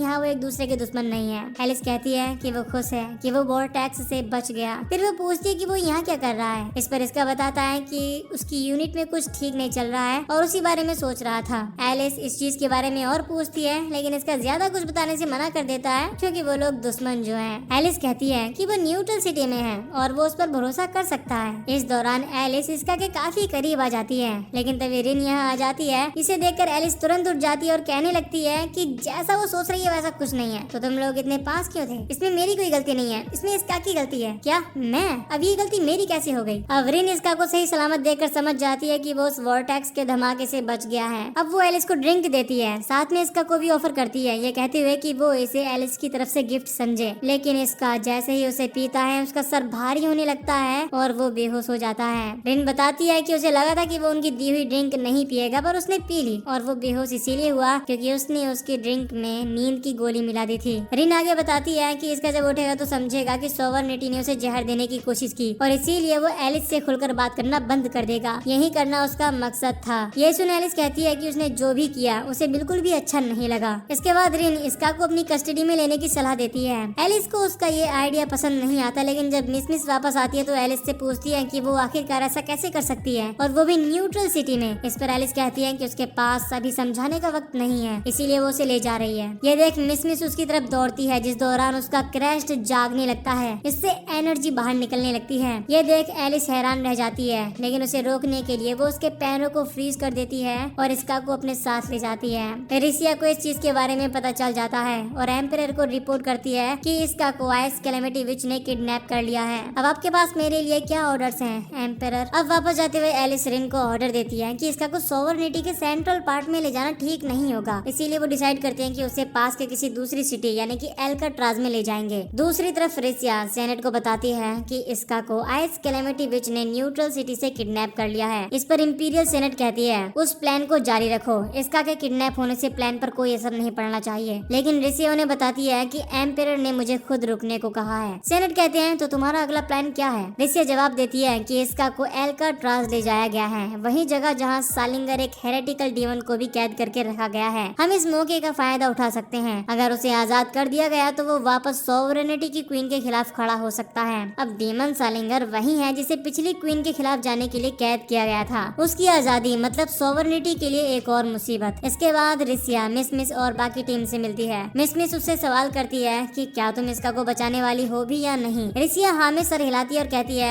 लेकिन सोवरेनिटी में घुसने के लिए तुम्हें एक एस्ट्रल पावर ट्रायल पास करना होगा। फिर वो कहती है ये रहा वो गैजेट जिसकी मदद से तुम एस्ट्रल क्रेस्ट पा सकते हो। वो डिवाइस निकालती है जो एस्ट्रल एनर्जी इमिट करती है और जैसे ही उसे नेने पर अप्लाई करती है उसके हाथ पर एक ग्लोइंग एस्ट्रल क्रेस्ट बन जाता है। रिसिया फिर सबको समझाती है कि इस क्रेस्ट की मदद से तुम लोग टेम्पररी विच या मेज बन जाओगे, लेकिन ध्यान रहे इसका असर सिर्फ एक हफ्ते तक ही चलेगा। जिन तुरंत गैजेट ले लेता है और मिस के कंधे पर अप्लाई करता है ताकि उसका असली क्रेस्ट छुप जाए। रिसिया आगे कहती है कि जब तुम सोवरेनिटी में घुसो सीधा एल्काट्राज जाओ और इसका को ढूंढो। बाकी हमारे यूनिट्स इस मौके का फायदा उठाकर पैलेस में घुसेंगे और क्वीन को कैप्चर करने की कोशिश करेंगे। दूसरी तरफ एलिस इसका और रिन एल्काट्राज पहुंचते हैं। यहाँ एलिस इसका को पोक करना शुरू करती है ये देखने के लिए कि क्या वो अभी भी सो रहा है। इस दौरान एक बिल्ली उनकी कार के सामने आ जाती है जिससे इसका एलिस के ऊपर गिर जाता है और एलिस शर्मा जाती है। तभी इसका जाग जाता है जिससे रिन हैरान हो जाती है क्योंकि उसने जो गोली उसकी ड्रिंक में मिलाई थी उससे उसे अगले दिन तक सोए रहना चाहिए था। एलिस इसका से कहती है, देखो तुम हमारी कस्टडी में हो और इसमें मेरी गलती नहीं है। अगर तुमने वो जूस नहीं पिया होता तो तुम हमारी कस्टडी में नहीं होते। इस पर इसका कहता है, मुझे तुमसे ये उम्मीद नहीं थी एलिस, तुम नेबुलस सॉवरेनिटी की प्रिंसेस हो। एलिस को ये अच्छा नहीं लगता और कहती है कि मैंने रिन को ऑर्डर नहीं दिया था, उसने ये सब खुद से प्लान किया था। लेकिन रिन भी इसका कोई दोष देती है कि वो उसकी ट्रिक में फंस कैसे गया। अब वो एक होटल के सामने आ जाते हैं जहाँ रिन इसका से कहती है कि अब तुम सॉवरेनिटी में हो जहाँ तुम्हारा कोई साथी नहीं है, इसीलिए मदद के लिए चिल्लाने का कोई फायदा नहीं होने वाला।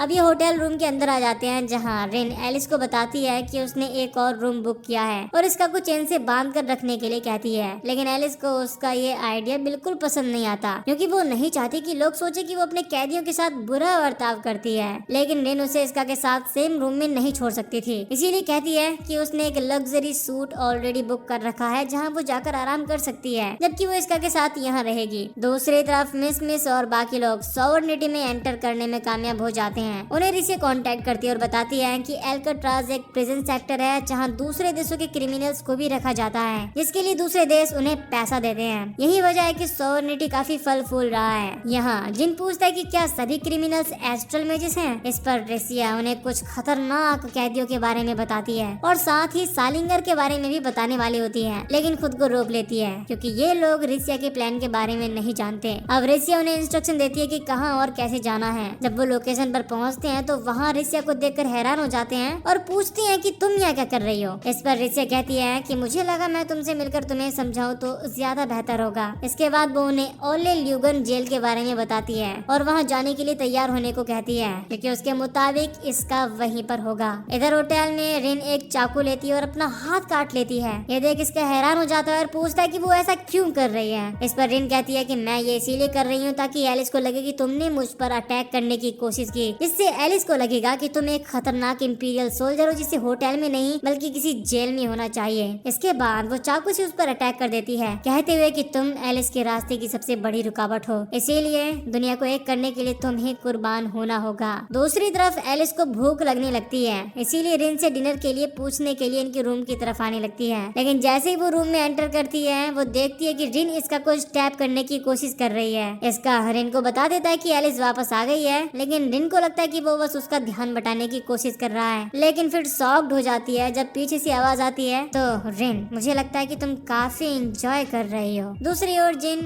मिस और नेने जेल में घुस जाते हैं जहाँ जिन कहता है कि यहाँ काफी कड़ी पहरेदारी है। हम यहाँ रिसिया की मदद से घुस तो आए हैं लेकिन अब वो हमें छोड़कर दूसरी ओर चली गई है। मिस कहती है कि क्या इसका सच में यहाँ है भी, क्योंकि रिसिया एक सेंट डिसाइपल है और एक सेंट डिसाइपल यहाँ तब तक नहीं आएगा जब तक यकीन न हो कि इसका यहाँ है। लेकिन रिसिया के यहाँ आने का अगर कोई दूसरा मकसद है तो बात अलग है। इधर होटल में एलिस खुद को इसका के साथ चेन में बांध लेती है और रिन को ब्लेम करते हुए कहती है कि इसमें तुम्हारी ही गलती है, अगर तुम इसका को मारने की कोशिश नहीं कर रही होती तो मुझे ये नहीं करना पड़ता। इसके बाद वो रिन से जाने को कहती है और इसका को बताती है कि अब वो उसके ऊपर नजर रखेगी, लेकिन इसका कहता है कि हम इस हालत में बाथरूम कैसे यूज करेंगे। ये सुन एलिस उसे ठरकी कहती है और कहती है कि ये बात तुम पहले भी कह सकते थे क्योंकि चाबियां रिन के पास हैं। बाथरूम की बात से एलिस को याद आता है कि उसे नहा लेना चाहिए, इसीलिए वो इसका को रिन के हवाले छोड़कर नहाने के लिए चली जाती है। यहाँ इसका उससे पूछता है कि तुम लोग मेरे साथ क्या करने वाले हो। इस पर रिन कहती है कि अगर उसका वश चले तो वो उसे यहाँ हमेशा के लिए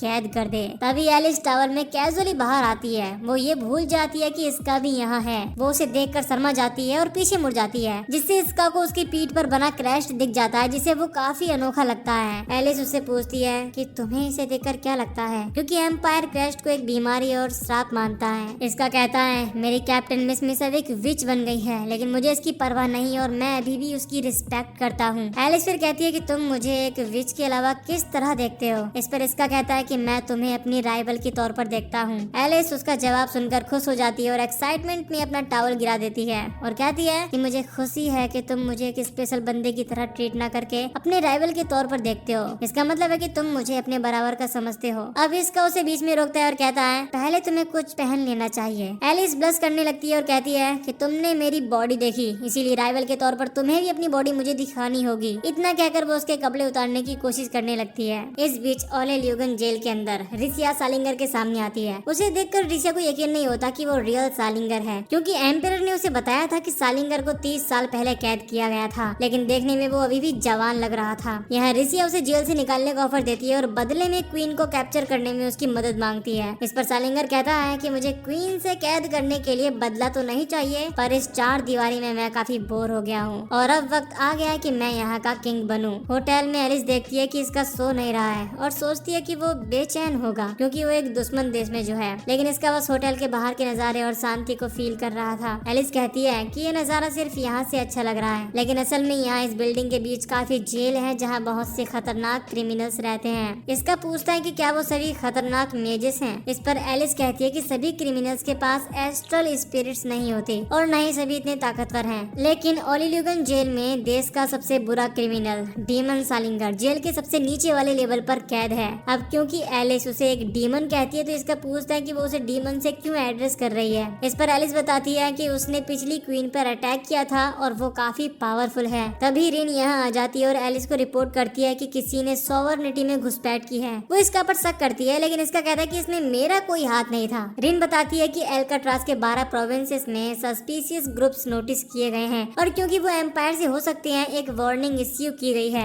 इधर जेल में अलार्म्स बजने लगते हैं। मिस सोचती है कि अब वो पकड़े जाने वाले हैं, लेकिन जिन कहता है कि अगर अलार्म्स हमारी वजह से बजे होते तो तब बजते जब वो एंटर हुए थे। इस पर मिस कहती है कि कहीं ये रिसिया की वजह से तो नहीं हो रहा। तभी एक धमाके की आवाज आती है और टावर हिलने लगता है। तभी उन्हें रिसिया कांटेक्ट करती है जो बताती है कि धमाका एक एस्ट्रल स्पिरिट द्वारा टावर के टॉप में एक बड़ा छेद करने की वजह से हुआ है। यहाँ मिस उससे इसका के बारे में पूछती है तो रिसिया बताती है कि इसका तो यहाँ नहीं है, पर यहाँ एक डीमन था जिसने तबाही मचानी शुरू कर दी है। रिसिया इसके बाद इन लोगों को ऑर्डर देती है कि वो इस मिशन से पीछे हट जाएं और यहाँ से निकल जाएं। ये लोग अब यहाँ से निकलने की कोशिश करने लगते हैं, जिस दौरान नेने कहती है कि क्या रिसिया ने उन्हें चारे की तरह यूज किया। जिन कहता है कि अभी ये सब सोचने का कोई फायदा नहीं है, बल्कि पहले उन्हें यहाँ से निकलने के बारे में सोचना चाहिए। इधर रिन को जेल में हुए धमाके और सालिंगर के जेल तोड़कर निकल जाने की बात पता चलती है, जिसे वो एलिस को बताती है। ये सुनकर एलिस हैरान रह जाती है और इमरजेंसी फोर्सेस को जल्द से जल्द एक्टिवेट करने को कहती है, क्योंकि सालिंगर का जेल से निकल जाना इस समय उनके लिए बहुत बड़ी मुसीबत है। एलिस को लगता है कि सालिंगर क्वीन यानी कि उसकी माँ की एस्ट्रल क्रेस्ट को चुराने की कोशिश करेगा, इसीलिए वो डिसाइड करती है कि उसे रोकने के लिए खुद वहाँ जाएगी। रिन उसे वहाँ जाने से मना करती है।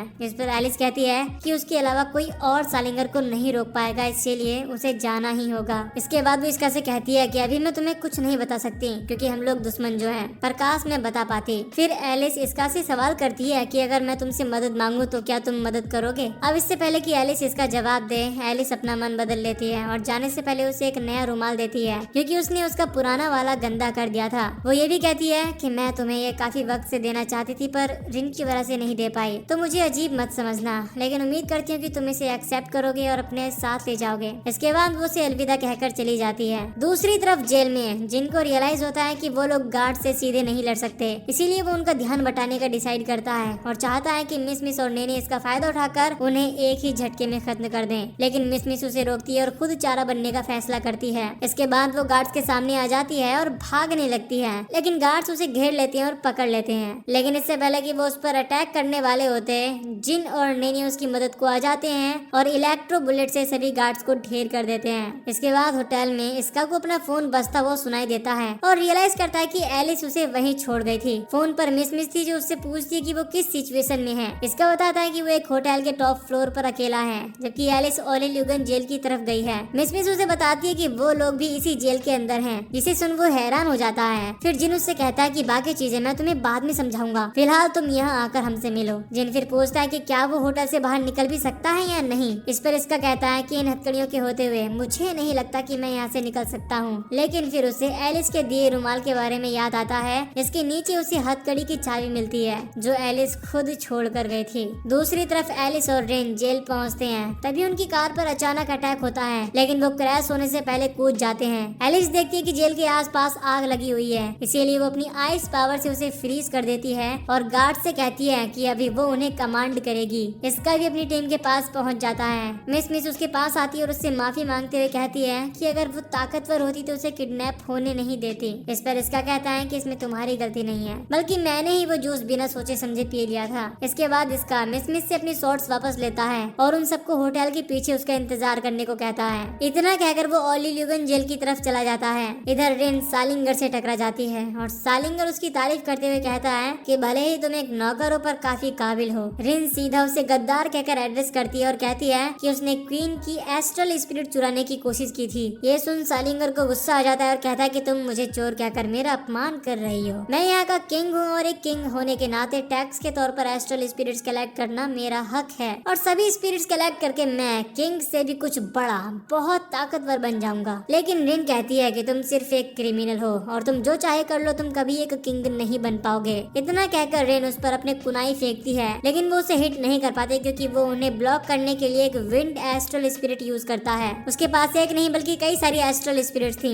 जो उसने जरूर उनके यूजर से चुराई होंगी। अब इसके काउंटर में रिन गोलम समन करती है, लेकिन सालिंगर इजीली उसके टुकड़े टुकड़े कर देता है। इसके बाद रिन उसे डेब्रिज से पकड़ने की कोशिश करती है, लेकिन सालिंगर उसे ओवर पावर करके वापस उस पर फेंक देता है और कहता है कि मेरे पास जो अर्थ एस्ट्रल स्पिरिट है वो एक प्योर ब्रीड का है, इसीलिए तुम्हारी एस्ट्रल स्पिरिट मेरे सामने कुछ भी नहीं है। ये सुनकर रिन काफी फ्यूरियस हो जाती है क्योंकि प्योर ब्रीड एस्ट्रल स्पिरिट्स होने का मतलब है कि उसने वो एस्ट्रल स्पिरिट किसी शाही खून वाले से चुराई थी। वो कहती है कि तुम्हारे गुनाहों की सजा बहुत लंबी होगी। सालिंगर उसे बीच में रोकता है और कहता है कि भौंकना बंद करो। देखो उन शाही परिवार के लोगों को जिनमें अपने एस्ट्रल स्पिरिट्स को ताकतवर बनाने की इच्छा ही नहीं है, लेकिन मैं उन लोगों से कई गुना बेहतर हूँ। इसके बाद सालिंगर रिन पर अपने इनविजिबल ब्लास्ट से अटैक करता है, इससे रिन घायल होकर गिर जाती है। सालिंगर कहता है कि मजा नहीं आ रहा, लग रहा है जैसे मैं किसी कुत्ते या बिल्ली को टॉर्चर कर रहा हूँ। इसके बाद वो उस पर फाइनल अटैक करके उसे खत्म करने वाला होता है, लेकिन तभी इसका उसकी मदद को आता है और उसके अटैक को बीच में से काट देता है। सालिंगर ये देख शॉक्ड रह जाता है कि उसने उसके इनविजिबल ब्लास्ट को इतनी आसानी से काट दिया। अब इसका रिन से पूछता है कि क्या यही वो बंदा है जो एलिस का दुश्मन है। इसका सालिंगर से लड़ने के लिए मान जाता है, इस शर्त पर कि अगर वो जीत गया तो रिन उसे और उसके दोस्तों को उनके देश एम्पायर वापस जाने से नहीं रोकेगी। रिन के पास उसकी मदद लेने के अलावा और कोई चारा नहीं था। वो कोई जवाब तो नहीं देती, पर इसका उसकी खामोशी को हाँ मान लेता है और सालिंगर को रोकने का फैसला करता है। लेकिन सालिंगर कंफ्यूज है कि एम्पायर का एक सोल्जर उसे क्यों रोकने की कोशिश कर रहा है। इस बीच स्वॉर्ड्स नाम का एक बूढ़ा आदमी जो कि एलिस की छोटी बहन सिसबेल का बटलर है, उसे सालिंगर के बारे में बताता है कि वो जेल से बाहर आ चुका है और ये भी बताता है कि एलिस भी एल्काट्राज में है और फिलहाल उसके हाथों में वहाँ की कमांड है। पर उसे लगता है कि ये कोई इत्तेफाक नहीं हो सकता कि जब सालिंगर जेल से भागा तो एलिस वहाँ एल्काट्राज में क्या कर रही थी। इधर सालिंगर अपने एस्ट्रल आर्ट से रिन पर इनविजिबल ब्लास्ट फायर करता है, लेकिन हैरान रह जाता है जब इसका अपनी स्वॉर्ड से उसके अटैक को काट देता है, क्योंकि साउंड एस्ट्रल स्पिरिट्स दिखाई नहीं देती, इसीलिए उन्हें काटना पॉसिबल नहीं होना चाहिए। इस पर इसका कहता है कि भले ही उसके अटैक इनविजिबल है, पर वो उनके आसपास की फ्लेम के फ्लिकरिंग को नोटिस करके उसके अटैक का अंदाजा लगा सकता है। सालिंगर उससे इम्प्रेस हो जाता है और कहता है तो तुमने अपने सेंसेस को काफी तेज कर लिया है, बहुत अच्छे। पीछे से रिन इसका को अलर्ट रहने को कहती है, बताते हुए कि सालिंगर का एस्ट्रल स्पिरिट्स वाटर रिफ्लेक्शन है, जिसकी मदद से वो दूसरे एस्ट्रल स्पिरिट्स को कैप्चर करता है। इस बीच सालिंगर उस पर अटैक कर देता है ताकि वो इसका को उसके बारे में और जानकारी ना दे। सालिंगर इसके बाद फिर से अपने साउंड एस्ट्रल स्पिरिट से अटैक करता है, लेकिन इसका उससे भी डॉज कर लेता है और उसकी तरफ अटैक करने को दौड़ता है। वो उसके करीब पहुंच जाता है और अटैक करने की कोशिश करता है, लेकिन सालिंगर अपने आप को विंड बैरियर से प्रोटेक्ट कर लेता है, जिसे इसका तोड़ नहीं पाता। सालिंगर उसकी फुर्ती देखकर हैरान रह गया था, क्योंकि वो अटैक उसको ऑलमोस्ट लगने ही वाला था। इस पर वो कहता है कि क्या तुम इंसान के भेष में कोई जानवर हो? खैर, तुमने अपना चांस मिस कर दिया, क्योंकि तुम्हारी तलवार मुझ तक दोबारा नहीं पहुंचेगी। लेकिन इसका को अपने ऊपर पूरा भरोसा था कि वो उसके प्रोटेक्टिव बैरियर को तोड़ देगा। इसका फिर से उसकी तरफ रश कर देता है, जिसे देख सालिंगर उसे रोकने के लिए उसके पैरों तले जमीन को तोड़ देता है, लेकिन इसका उसके करीब पहुंच जाता है और उस पर फिर से अटैक थ्रो करता है। लेकिन सालिंगर अटैक्स को डॉज करके पीछे हट जाता है और जमीन को एक्सप्लोडिंग अर्थ नाम की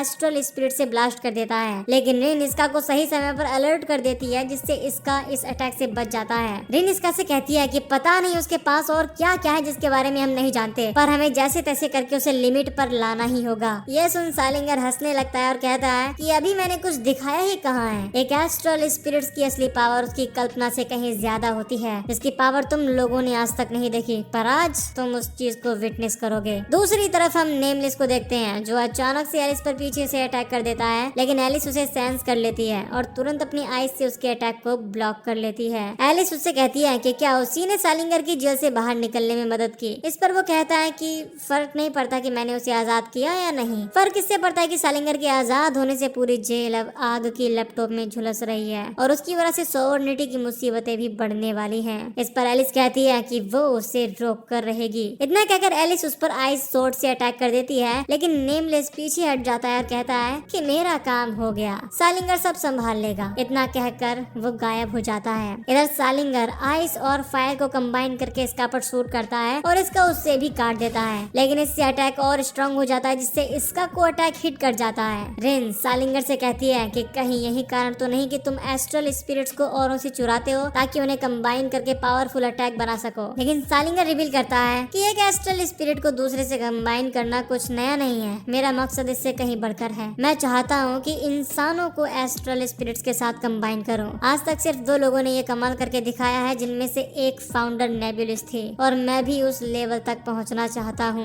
अब रिन उसे रोकने के लिए फिर से तैयार हो जाती है। इस पर सालिंगर कहता है कि मैंने अभी इसका को तुम्हारे सामने खत्म किया था, तो क्या तुम भी वही चाहती हो? इस पर रिन उसे कहती है कि उसे मारने के लिए तुम्हें उस अटैक से कहीं ज्यादा चाहिए होगा, क्योंकि वो वही है जिसे एलिस ने अपना राइवल माना है और जो एक बार उसी फाउंडर को भी हरा चुका है जिसके लेवल पर तुम पहुंचना चाहते हो। सालिंगर कहता है तुम झूठ बोल रही हो ना। इसके बाद वो रिन को मारने के लिए अटैक करने वाला होता है, लेकिन इसका अचानक से उसके सामने आ जाता है, जिससे वो हैरान रह जाता है कि इसका बच कैसे गया। इसका अपनी शॉट्स की एबिलिटीज रिवील करता है, जिससे सालिंगर को रियलाइज होता है कि ओ तो तुमने अटैक से बचने के लिए खुद को आइस से कवर कर लिया था। सालिंगर इसके बाद एयर और लाइटनिंग स्पिरिट्स यूज करता है, जिससे एक बड़ा सैंड स्टॉर्म बन जाता है, लेकिन रिन इसका को बचाने के लिए अपने अर्थ स्पिरिट से एक गोलम क्रिएट कर लेती है। ये देख सालिंगर को गुस्सा आ जाता है और पहले रिन से छुटकारा पाने का डिसाइड करता है, लेकिन जैसे ही वो उस पर अटैक करता है एलिस उसे बचाने आ जाती है और उसके अटैक को फ्रीज कर देती है। इसका भी सालिंगर पर अटैक करने को रस करता है, लेकिन वो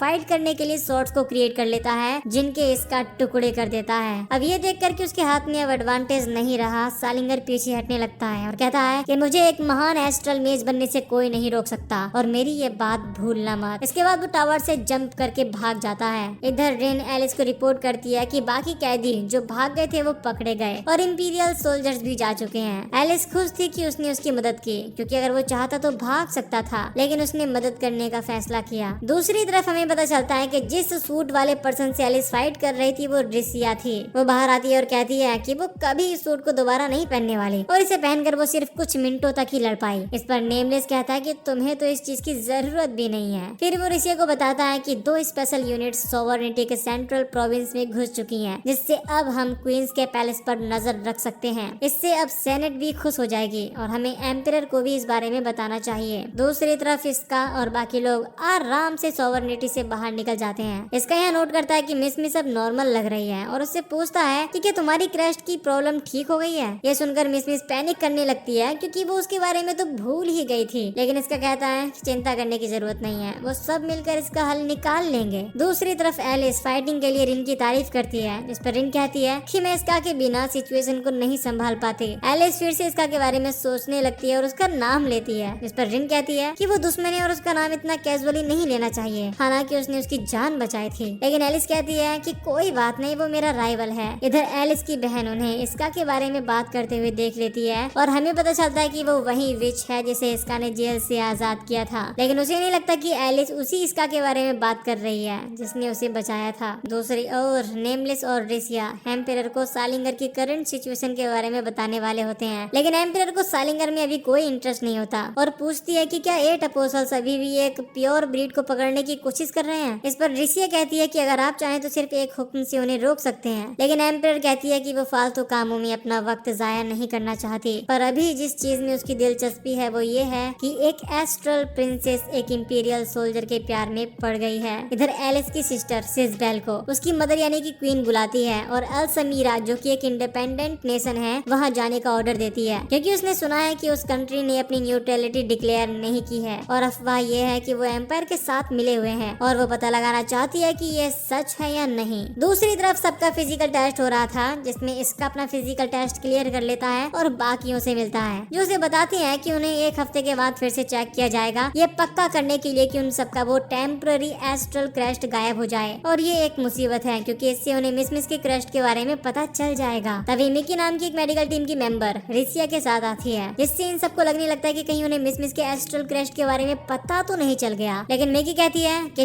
तुम लोग बहुत मेहनत कर रहे हो और एक के बाद एक खतरनाक मिशन पर जा रहे हो, और अगर एम्पायर की आम पब्लिक को ये पता चला तो वो हेडक्वार्टर्स के फैसलों और काम करने के तरीकों पर सवाल करने लगेंगे। लेकिन रिसिया कहती है कि कोई बड़ी बात नहीं है, हमें बस पकड़े जाने से बचना है। अब नेने सोचने लगती है कि इस सब का क्या मतलब है। इस पर मिकी उन्हें बताती है कि तुम लोगों को एक वेकेशन की जरूरत है, वो भी 60 दिन के एक लंबे वेकेशन की, और तब तक तुम लोग कोई मिशन और काम नहीं करोगे। मिस खुश थी क्योंकि इसकी वजह से अगले हफ्ते होने वाला एस्ट्रल क्रैश चेकअप टल जाएगा, जिससे उन्हें वेकेशन खत्म होने तक मिस के पकड़े जाने का डर नहीं रहेगा। सब लोग वेकेशन पर जाने के लिए तैयार हो जाते हैं। इधर एलिस पेपर वर्क करते हुए बोर हो जाती है और कहती है कि वो कुछ एक्साइटिंग करना चाहती है, लेकिन रिन कहती है कि उसने कुछ दिन पहले ही काफी एक्साइटमेंट वाली चीजें कर ली हैं। रिन फिर उसे उसकी चाय देती है, जिसे वो पीना शुरू ही करती है कि तभी किसी के वापस लौटने की खुशी में बाहर बैंड बजने लगता है। एलिस कहती है कि ये जरूर उसकी बहन एलेटियर के लिए होगा। इस पर रिन कहती है कि क्वीन बनने के लिए उसकी वोट की कैंपेन अच्छी चल रही होगी, क्योंकि वो इतनी जल्दी वापस जो आ गई है। एलिस जाकर उसका वेलकम करने का डिसाइड करती है, जिस दौरान वो सिसबेल से टकराते हैं, लेकिन वो उनसे मुंह मोड़ लेती है, जिसे देख रिन मेंशन करती है कि वो आजकल काफी अजीब बर्ताव कर रही है, जबकि पहले वो काफी ज्यादा फुर्तीली और क्यूरियस हुआ करती थी। एलिस कहती है कि इसमें उसकी गलती नहीं है, क्योंकि पैलेस में चीजें काफी अजीब चल रही हैं। मिनिस्टर्स लोग हमेशा यही बात कर रहे होते हैं कि अगली क्वीन कौन बनेगी, तो शायद इसी वजह से वो बदली रहती है। यहाँ तक कि ऐसी चीजों से उसका खुद का मन भी कभी कभी पैलेस छोड़ने का करता है। इस पर रिन कहती है कि नहीं, तुम ऐसा नहीं कर सकती, क्योंकि सेंट्रल प्रोविंस में पावरफुल मेजेस इकट्ठा हुए हैं और क्वीन उन्हें एम्पायर इन्वेजन के खतरे के कारण पूरे देश में असाइन करने का प्लान कर रही है। इस पर एलिस कहती है कि तब तो उसे पैलेस से भाग ही जाना चाहिए, लेकिन फिर रिन बताती है कि सिसबेल ऑलरेडी पैलेस छोड़कर क्वीन के ऑर्डर्स पर अल समीरा जा रही है, इसलिए तुम्हें यहीं रहना होगा। इधर सिसबेल अल समीरा जाने के लिए तैयारी करती है। यहाँ उसका बटलर स्वार्ड्स उससे सवाल करता है कि क्या मैं आपके बॉडीगार्ड बनने के तौर पर ठीक हूँ, क्योंकि मुझे लगता है कि आपको किसी स्ट्रॉन्ग मेज को अपने साथ रखना चाहिए जो आपको प्रोटेक्ट कर सके। इस पर सिसबेल कहती है कि तुम पैलेस में इकलौते हो जिस पर मैं भरोसा कर सकती हूँ। इसके बाद सिसबेल अपनी एबिलिटी का यूज करके उसे ये भी दिखाती है कि आजकल मिनिस्टर्स और क्वीन एलिस को अगली क्वीन बनाने को लेकर काफी बातें कर रही हैं, लेकिन फिर वो सोचने लगती है कि उसका वो भयानक नाइटमेयर जरूर सच होगा, जिसमें कोई क्वीन यानी उसकी माँ के पीछे पड़ा है और कोई इस देश पर कब्जा भी करना चाहता है। जाने से पहले वो खुद से प्रॉमिस करती है कि वो अपनी मदर को उस नाइटमेयर से बचाएगी। इसके बाद हम मास्क को देखते हैं, जो एलिस की दूसरी सिस्टर एलेटियर के साथ होता है, और वो उसे बताता है कि सिसबेल अल समीरा के लिए निकल चुकी है। फिर वो कहता है कि 3 बहनों में सिर्फ तुम ही हो जो हमसे मिलने आती हो। यहाँ हमें ये भी पता चलता है कि एलेटियर सबसे बड़ी बहन है। एलेटियर कहने लगती है कि कोई करीबी जरूर एम्पायर से मिला हुआ है। इस पर मास्क कहता है कि काफी अच्छी थ्योरी है, पर क्या तुम्हारे पास इसका कोई सबूत है? इस पर एलेटियर कहती है कि मुझे लगता है कि अभी वो पूरी तरह से एम्पायर के प्यादे नहीं बने हैं और मुझे समझ नहीं आ रहा कि ऐसे हालातों में मुझे क्या करना चाहिए। इस पर मास्क कहता है कि तुम मुझे इसके बारे में बता सकती हो जिसके बारे में तुम्हें लगता है कि वो एम्पायर से मिला हुआ है, शायद मैं तुम्हारी मदद कर पाऊँ। इसके बाद सीन इंडिपेंडेंट नेशन अल समीरा पर शिफ्ट होता है, जहाँ हम इसका और उसकी टीम को देखते हैं जो अपना वेकेशन मनाने के लिए यहाँ आए थे, क्योंकि अल समीरा अपने शानदार रिजॉर्ट्स और होटल के लिए जाना जाता है, जिसकी वजह से ये नेशन काफी पैसा कमाता है। ये लोग अब बीच पर आ जाते हैं, जहाँ मिस और नेने 100 मीटर की रेस लगाने लगते हैं। शाम हो जाती है। मिस काफी थक चुकी थी, जिससे जिन पीठ पर बिठाकर ले जाने लगता है। यहाँ नेने जिन से कहती है कि वो दोनों होटल जाएं और तब तक वो लोग सुपरमार्केट से डिनर के लिए कुछ ले आते हैं। इस पर जिन कहता है जल्दी आना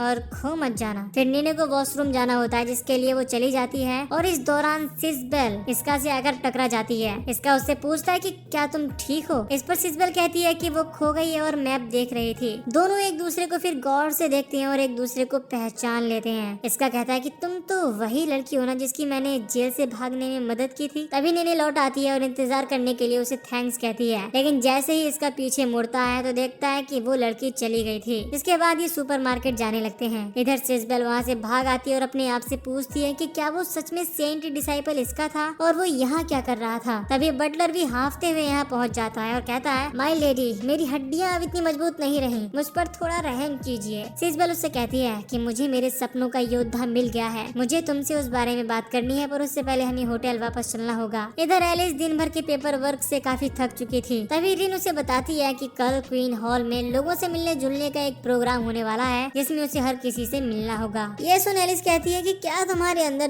दिल नहीं है जो हमेशा टॉर्चर करती रहती हो। तभी क्वीन यहाँ आती है, जो एलिस से साथ चलने को कहती है। दूसरी तरफ सिसबेल उसी जगह वापस आ जाती है जहाँ वो इसका से टकराए थे, और अपनी एबिलिटी यूज करके उसके जाने के बाद की मूवमेंट को देखती है। बटलर इसका को देखता है और सिसबेल से पूछता है, माय लेडी, क्या आप सच में इस लड़के से मदद के लिए पूछने वाली हैं? इस पर सिसबेल कहती है, हाँ। इधर एलिस अपनी मदर से पूछती है कि वो उसे कहाँ ले जा रही है। इस पर क्वीन कहती है कि मेरे पास सिसबेल के रूम की चाबी है, क्योंकि मुझे उसके रूम की तलाशी लेनी है। मुझे लगता है कि बीते दिनों वो काफी अजीब बर्ताव कर रही है, जिसकी वजह मैं जानना चाहती हूँ। देखो, तुम दोनों ही मेरी बेटियां हो और मैं दोनों को ही एक राजकुमारी की तरह देखती हूँ, पर लोगों को सिजबेल से ज्यादा उम्मीदें नहीं है, इस वजह से उसका इलेक्शन में जीतना मुश्किल लग रहा है। फिर रिन क्वीन से पूछती है कि क्या आपने सिजबेल को इसीलिए समीरा भेजा ताकि उसके रूम की तलाशी ले सके। इस पर क्वीन कहती है, नहीं, ऐसी बात नहीं है, बल्कि मैंने उसे वहाँ इसीलिए भेजा क्योंकि वो इस काम को अच्छे से कर सकती है, पर साथ ही ये एक अच्छा मौका भी है उसके रूम में जाने का। दूसरी तरफ सिजबेल और बटलर उस होटल के बाहर पहुंच जाते हैं जहां इसका ठहरा हुआ था। सिजबेल और बटलर होटल में घुसने का प्लान बनाने लगते हैं। इधर क्वीन, एलिस और रिन सिजबेल के रूम में घुस जाते हैं। दूसरी तरफ सिजबेल इसका के रूम में घुसने में कामयाब हो जाती है, लेकिन इसका को लगता है कि कोई असैसिन उसके रूम में घुस आया है, इसीलिए वो उसे गिरा देता है और पूछता है, कौन हो तुम और क्या सोवर्निटी के लिए काम करते हो। इस पर सिजबेल कहती है कि ऐसा कुछ नहीं है, तुम्हें गलत फहमी हुई है। इसका देखता है कि वो कोई असैसिन नहीं बल्कि सिजबेल है। वो उससे कहती है कि मैं तुमसे यहाँ मिलने आई हूँ। इधर एलिस को सिजबेल के रूम में एक न्यूज़पेपर मिलता है जिसमें इसका कि उसी न्यूज के बारे में लिखा था जब उसने उसे आजाद किया था और जेल चला गया था।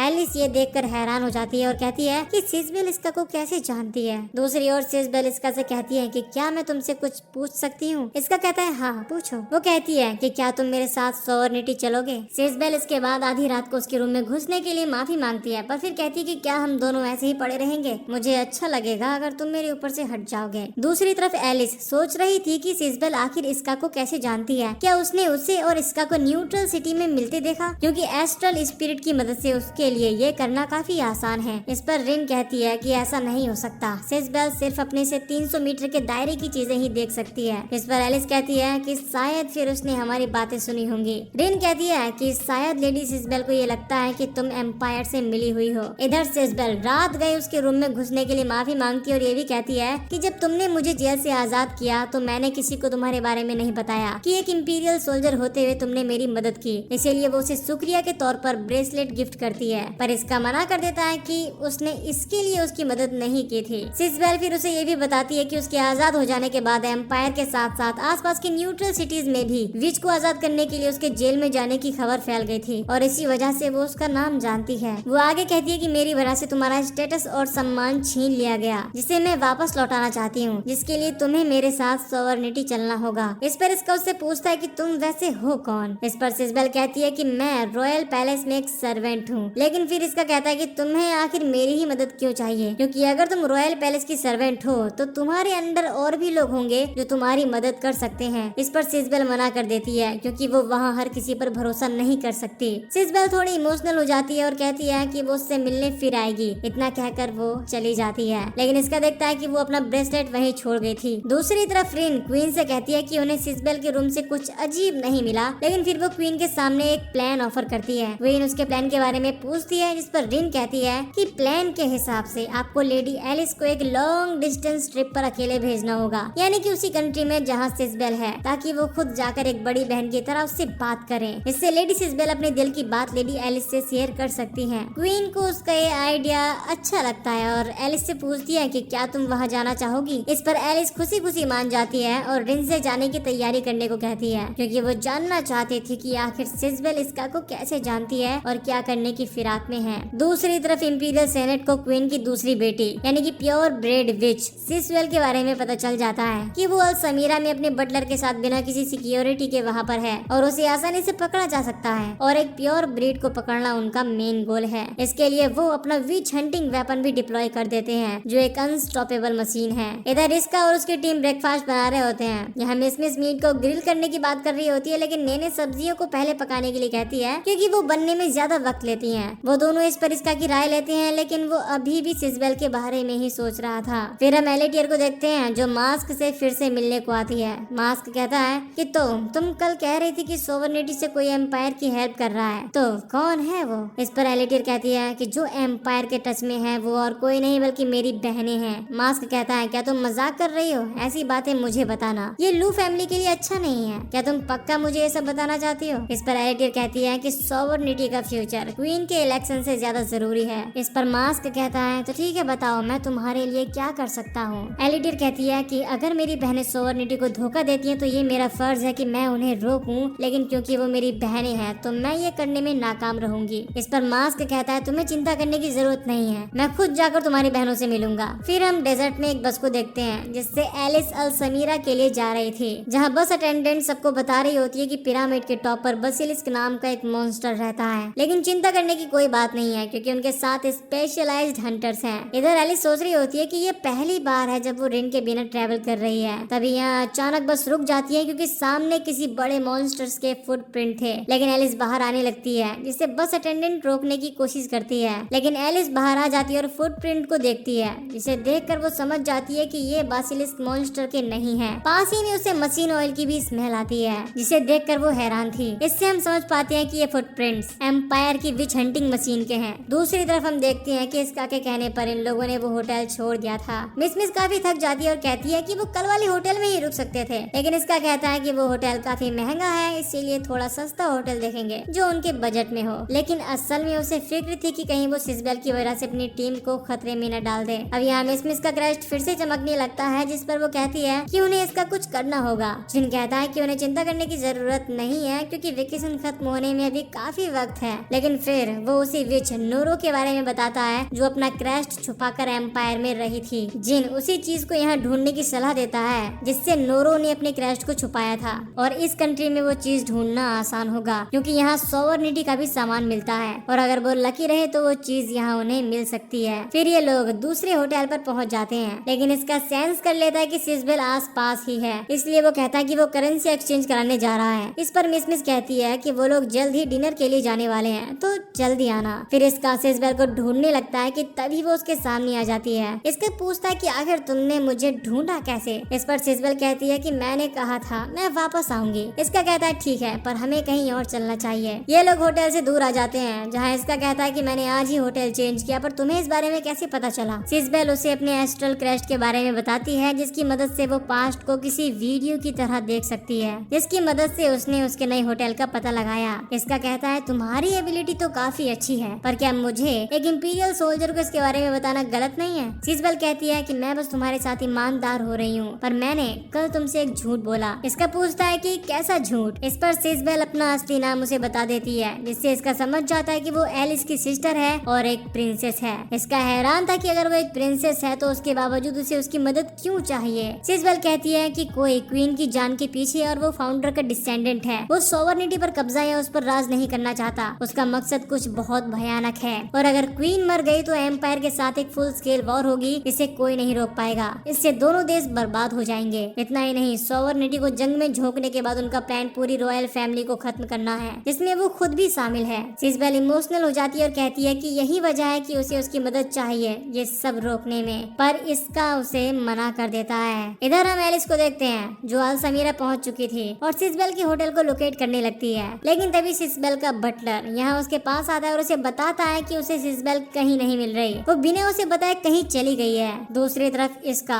सिसबेल से कहता है कि मैं भी नहीं चाहता कि एम्पायर और सोवर्निटी के बीच कोई जंग हो, पर मैं तुम्हारे साथ सोवर्निटी नहीं आ सकता। सिसबेल कहती है तुम क्या कह रहे हो, अगर क्वीन को कुछ हुआ तो जंग को कोई नहीं रोक पाएगा। इस पर इसका कहता है कि सिर्फ जंग रोकना मेरा मकसद नहीं है, मेरा असली मकसद है दोनों देशों के बीच जो 100 सालों से टेंशन चल रही है उसे खत्म करना। सिसबेल पूछती है कि वो ये कैसे करने वाला है। इस पर इसका कहता है कि दोनों देशों के बीच शांति वार्तालाप से। सिसबेल कहती है कि ऐसा करना नामुमकिन है क्योंकि सोवर्निटी के लोग एम्पायर को कभी माफ नहीं करेंगे। इसका कहता है कि जानता हूँ ये आसान नहीं होने वाला, पर सोवर्निटी से भी कोई है जो मेरी जैसी सोच रखता है। इसका एलिस के बारे में ही बात कर रहा था, लेकिन इससे पहले कि वो उसका नाम सिसबेल को बता पाता, मास्क अपने सोल्जर के साथ यहाँ पहुँच जाता है। सिसबेल उसे देखकर पूछती है कि वो यहाँ क्या कर रहा है, लेकिन मास्क उससे सवाल करता है कि तुम इस लड़के के साथ क्या कर रही हो। इससे पहले कि सिसबेल कुछ बता पाती, मास्क कहता है कि कोई जरूरत नहीं है, मैं उसे पहले से ही जानता हूँ, ये एक इंपीरियल सोल्जर है। क्वीन को ये जानकर बहुत बुरा लगेगा कि तुम एक इंपीरियल सोल्जर से मिली हुई हो। सिसबेल कहती है कि ऐसा कुछ नहीं है, बल्कि मैं यहाँ अपने देश को बचाने के लिए आई हूँ, एक गद्दार से जो क्वीन के खिलाफ साजिश कर रहा है, जिसमें मुझे इसका की जरूरत है। मास्क कुछ भी सुनने से इनकार कर देता है और दिखाता है कि उसने सब कुछ रिकॉर्ड कर लिया है, इसे वो उसके खिलाफ यूज करेगा। सिसबेल समझ जाती है कि उसे फर्क नहीं पड़ता कि सच क्या है और झूठ क्या है, वो बस उसकी जो फैमिली यानी कि खुद की फैमिली को इलेक्शन में जिताना चाहता है ताकि सोवर्निटी पर उसकी फैमिली रूल कर सके।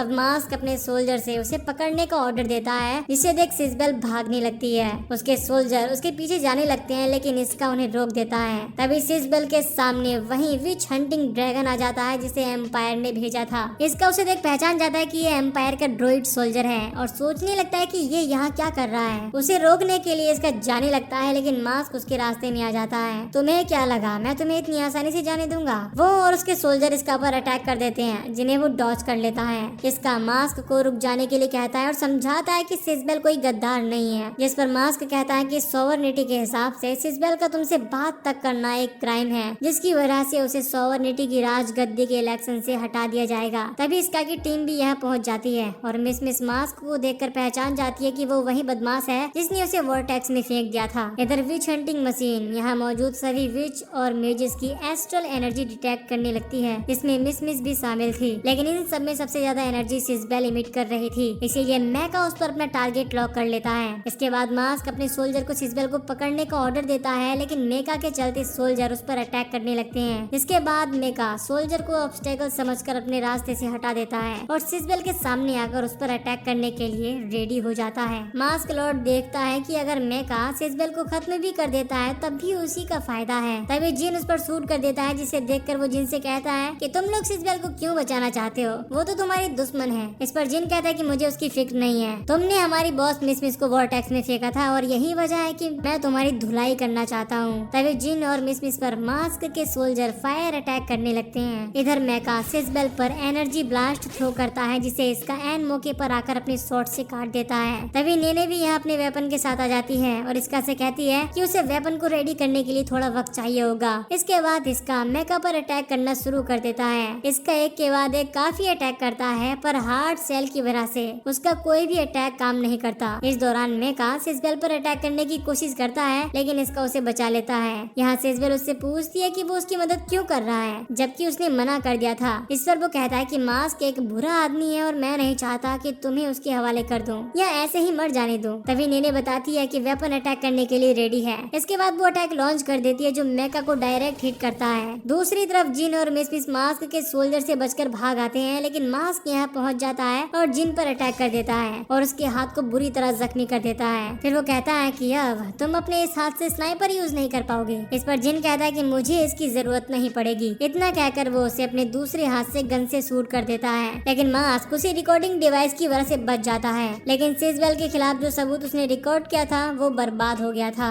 मास्क इसके बाद चारों तरफ गैसोलीन की बैरल बिखेर देता है और सोल्जर से उसमें आग लगाने को कहता है, लेकिन उनका मैजिक काम नहीं करता। मास्क देखता है कि ये मिस की वजह से हो रहा था, क्योंकि उसका क्रैश चमक रहा था और विंड प्रोड्यूस कर रहा था, जिस वजह से उनका फायर अटैक काम नहीं कर रहा। ये देख मास्क समझ जाता है कि उसे ये पावर जरूर वॉर्टेक्स में गिरने से मिली होंगी। इसका मतलब वो रिसर्च करने के लिए एक बहुत अच्छा ऑब्जेक्ट है, इसीलिए वो मिस की तरफ बढ़ता है। लेकिन जिन उसके हेड पर शूट कर देता है, जिससे उसका मास्क टूट जाता है। मास्क कहता है तुम्हारे साथ मजा आया, पर मैं जल्दी वापस लौटूंगा और तुम्हें इसकी सजा दूंगा। इतना कहकर वो यहाँ से भाग जाता है। इधर इन लोगों को लगता है कि मेका डिस्ट्रॉय हो चुका है, लेकिन वो फिर से उठ खड़ा होता है और अपना आर्मर उतार देता है और फिर से अटैक एनर्जी ब्लास्ट रेडी करता है। उन्हें समझ नहीं आता कि आखिर ये चीज रुकती क्यों नहीं। पीछे से नेने इसका को बताती है कि ये लाइट एस्ट्रल एनर्जी की है, जिसे सुन वो शॉक हो जाता है, क्योंकि इसका मतलब है कि इस मेका के अंदर जरूर कोई एस्ट्रल स्पिरिट होगी। एनर्जी ब्लास्ट को देखते हुए इसका नेने से कवर लेने के लिए कहता है और सिसबेल को यहाँ से उठाकर अटैक को डॉज कर लेता है। इसके बाद नेने फिर से वेपन को रेडी करती है और उस पर अटैक लॉन्च करती है, लेकिन मेका इस बार अपने डिफेंस शील्ड से उसे ब्लॉक कर लेता है, जिसे देख वो हैरान रह जाती है। तभी इसका उसे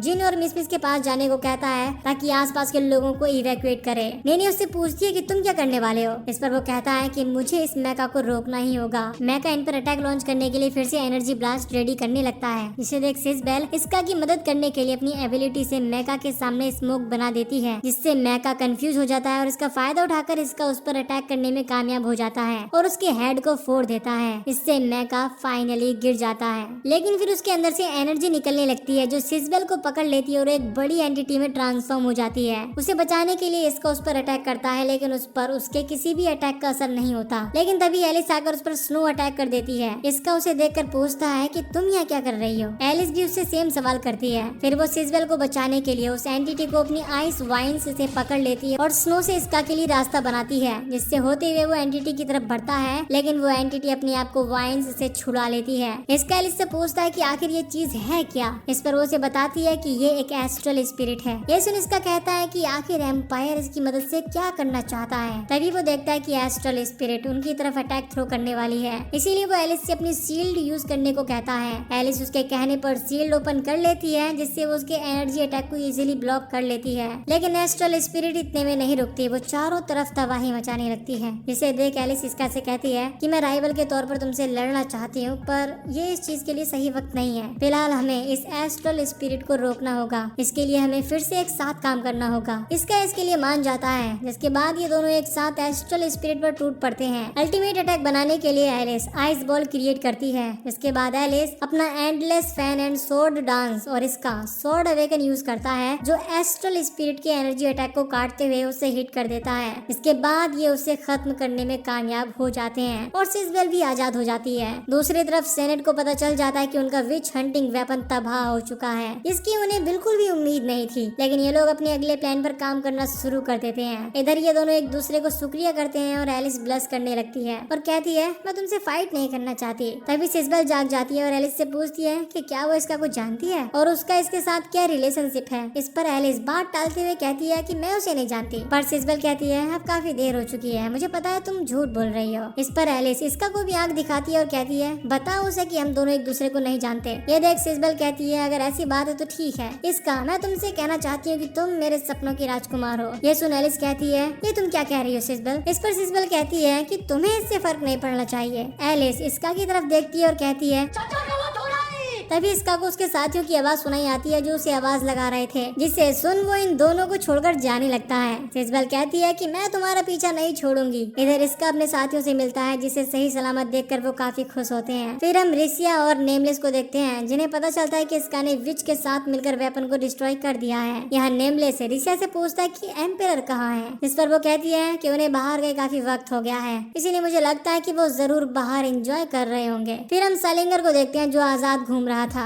वो कहता है कि मैं इस दुनिया से काफी बोर हो चुका हूँ, पर तुम इंपीरियल सोल्जर इसका काफी दिलचस्प हो। तभी वो पेड़ के पीछे कुछ नोटिस करता है और एनर्जी रीड करने के बाद हैरान रह जाता है, क्योंकि वो और कोई नहीं बल्कि एम्पेरर था। सालिंगर कहता है मुझे नहीं लगा था कि तुम मुझसे मिलने आओगे एम्पेरर यूनमेलंजन। एम्पेरर उसके सामने आता है और कहता है कि मेरे पास तुम्हें बताने के लिए कुछ खास है। इसके बाद हम मास्को को देखते हैं, जो अपनी भतीजी किसिंग से कहता है कि वक्त आ गया है तुम्हें क्वीन के इलेक्शन के लिए तैयार करने का। फिर हम पैलेस का सीन देखते हैं, जहाँ एलिटियर अपनी माँ के ऑर्डर पर उसके पास जाती है और कहती है क्वीन क्या आपने मुझे बुलाया। क्वीन कहती है मुझे तुमसे कुछ जानना है। एलिटियर कहती है हाँ पूछिए। क्वीन पूछती है कि क्या तुम ही थी जिसने औरों को बताया कि सिजबेल अल्समीरा में थी, और एक बात और, क्या तुम सच में असली एलिटियर हो। इस पर एलिटियर एक इविल स्माइल करती है। इसके बाद हम एलिस और इसका को देखते हैं, जो चोरी छिपे फिर से एक दूसरे से मिलने आए थे। एलिस कहती है कि हम हमेशा ऐसे क्यों मिलते हैं। इस पर इसका कहता है सही कहा, पर मुझे इससे कोई ऐतराज नहीं है। फिर एलिस कहती है जब भी तुम्हें आसपास सोवरेनिटी का कोई बंदा या मेरी बहन सिजबेल दिखे तो तुम्हें हमेशा ये नाटक करना होगा कि तुम मुझे नहीं जानते। इसके लिए इसका मान जाता है। दोनों साथ में टाइम स्पेंड करते हैं और फिर मिलेंगे कहकर अपने अपने देश की तरफ निकल जाते हैं। और इसी के साथ इस एनीमे का सीजन 1 यहीं खत्म हो जाता है। तो दोस्तों अगर आपको ये एक्सप्लेनेशन पसंद आई है तो वीडियो को लाइक और चैनल को सब्सक्राइब करो, और अगर तुम लोगों को इसका नेक्स्ट पार्ट चाहिए तो कमेंट करके जरूर बताना। बाकी मैं मिलता हूँ किसी नई वीडियो में। बाय।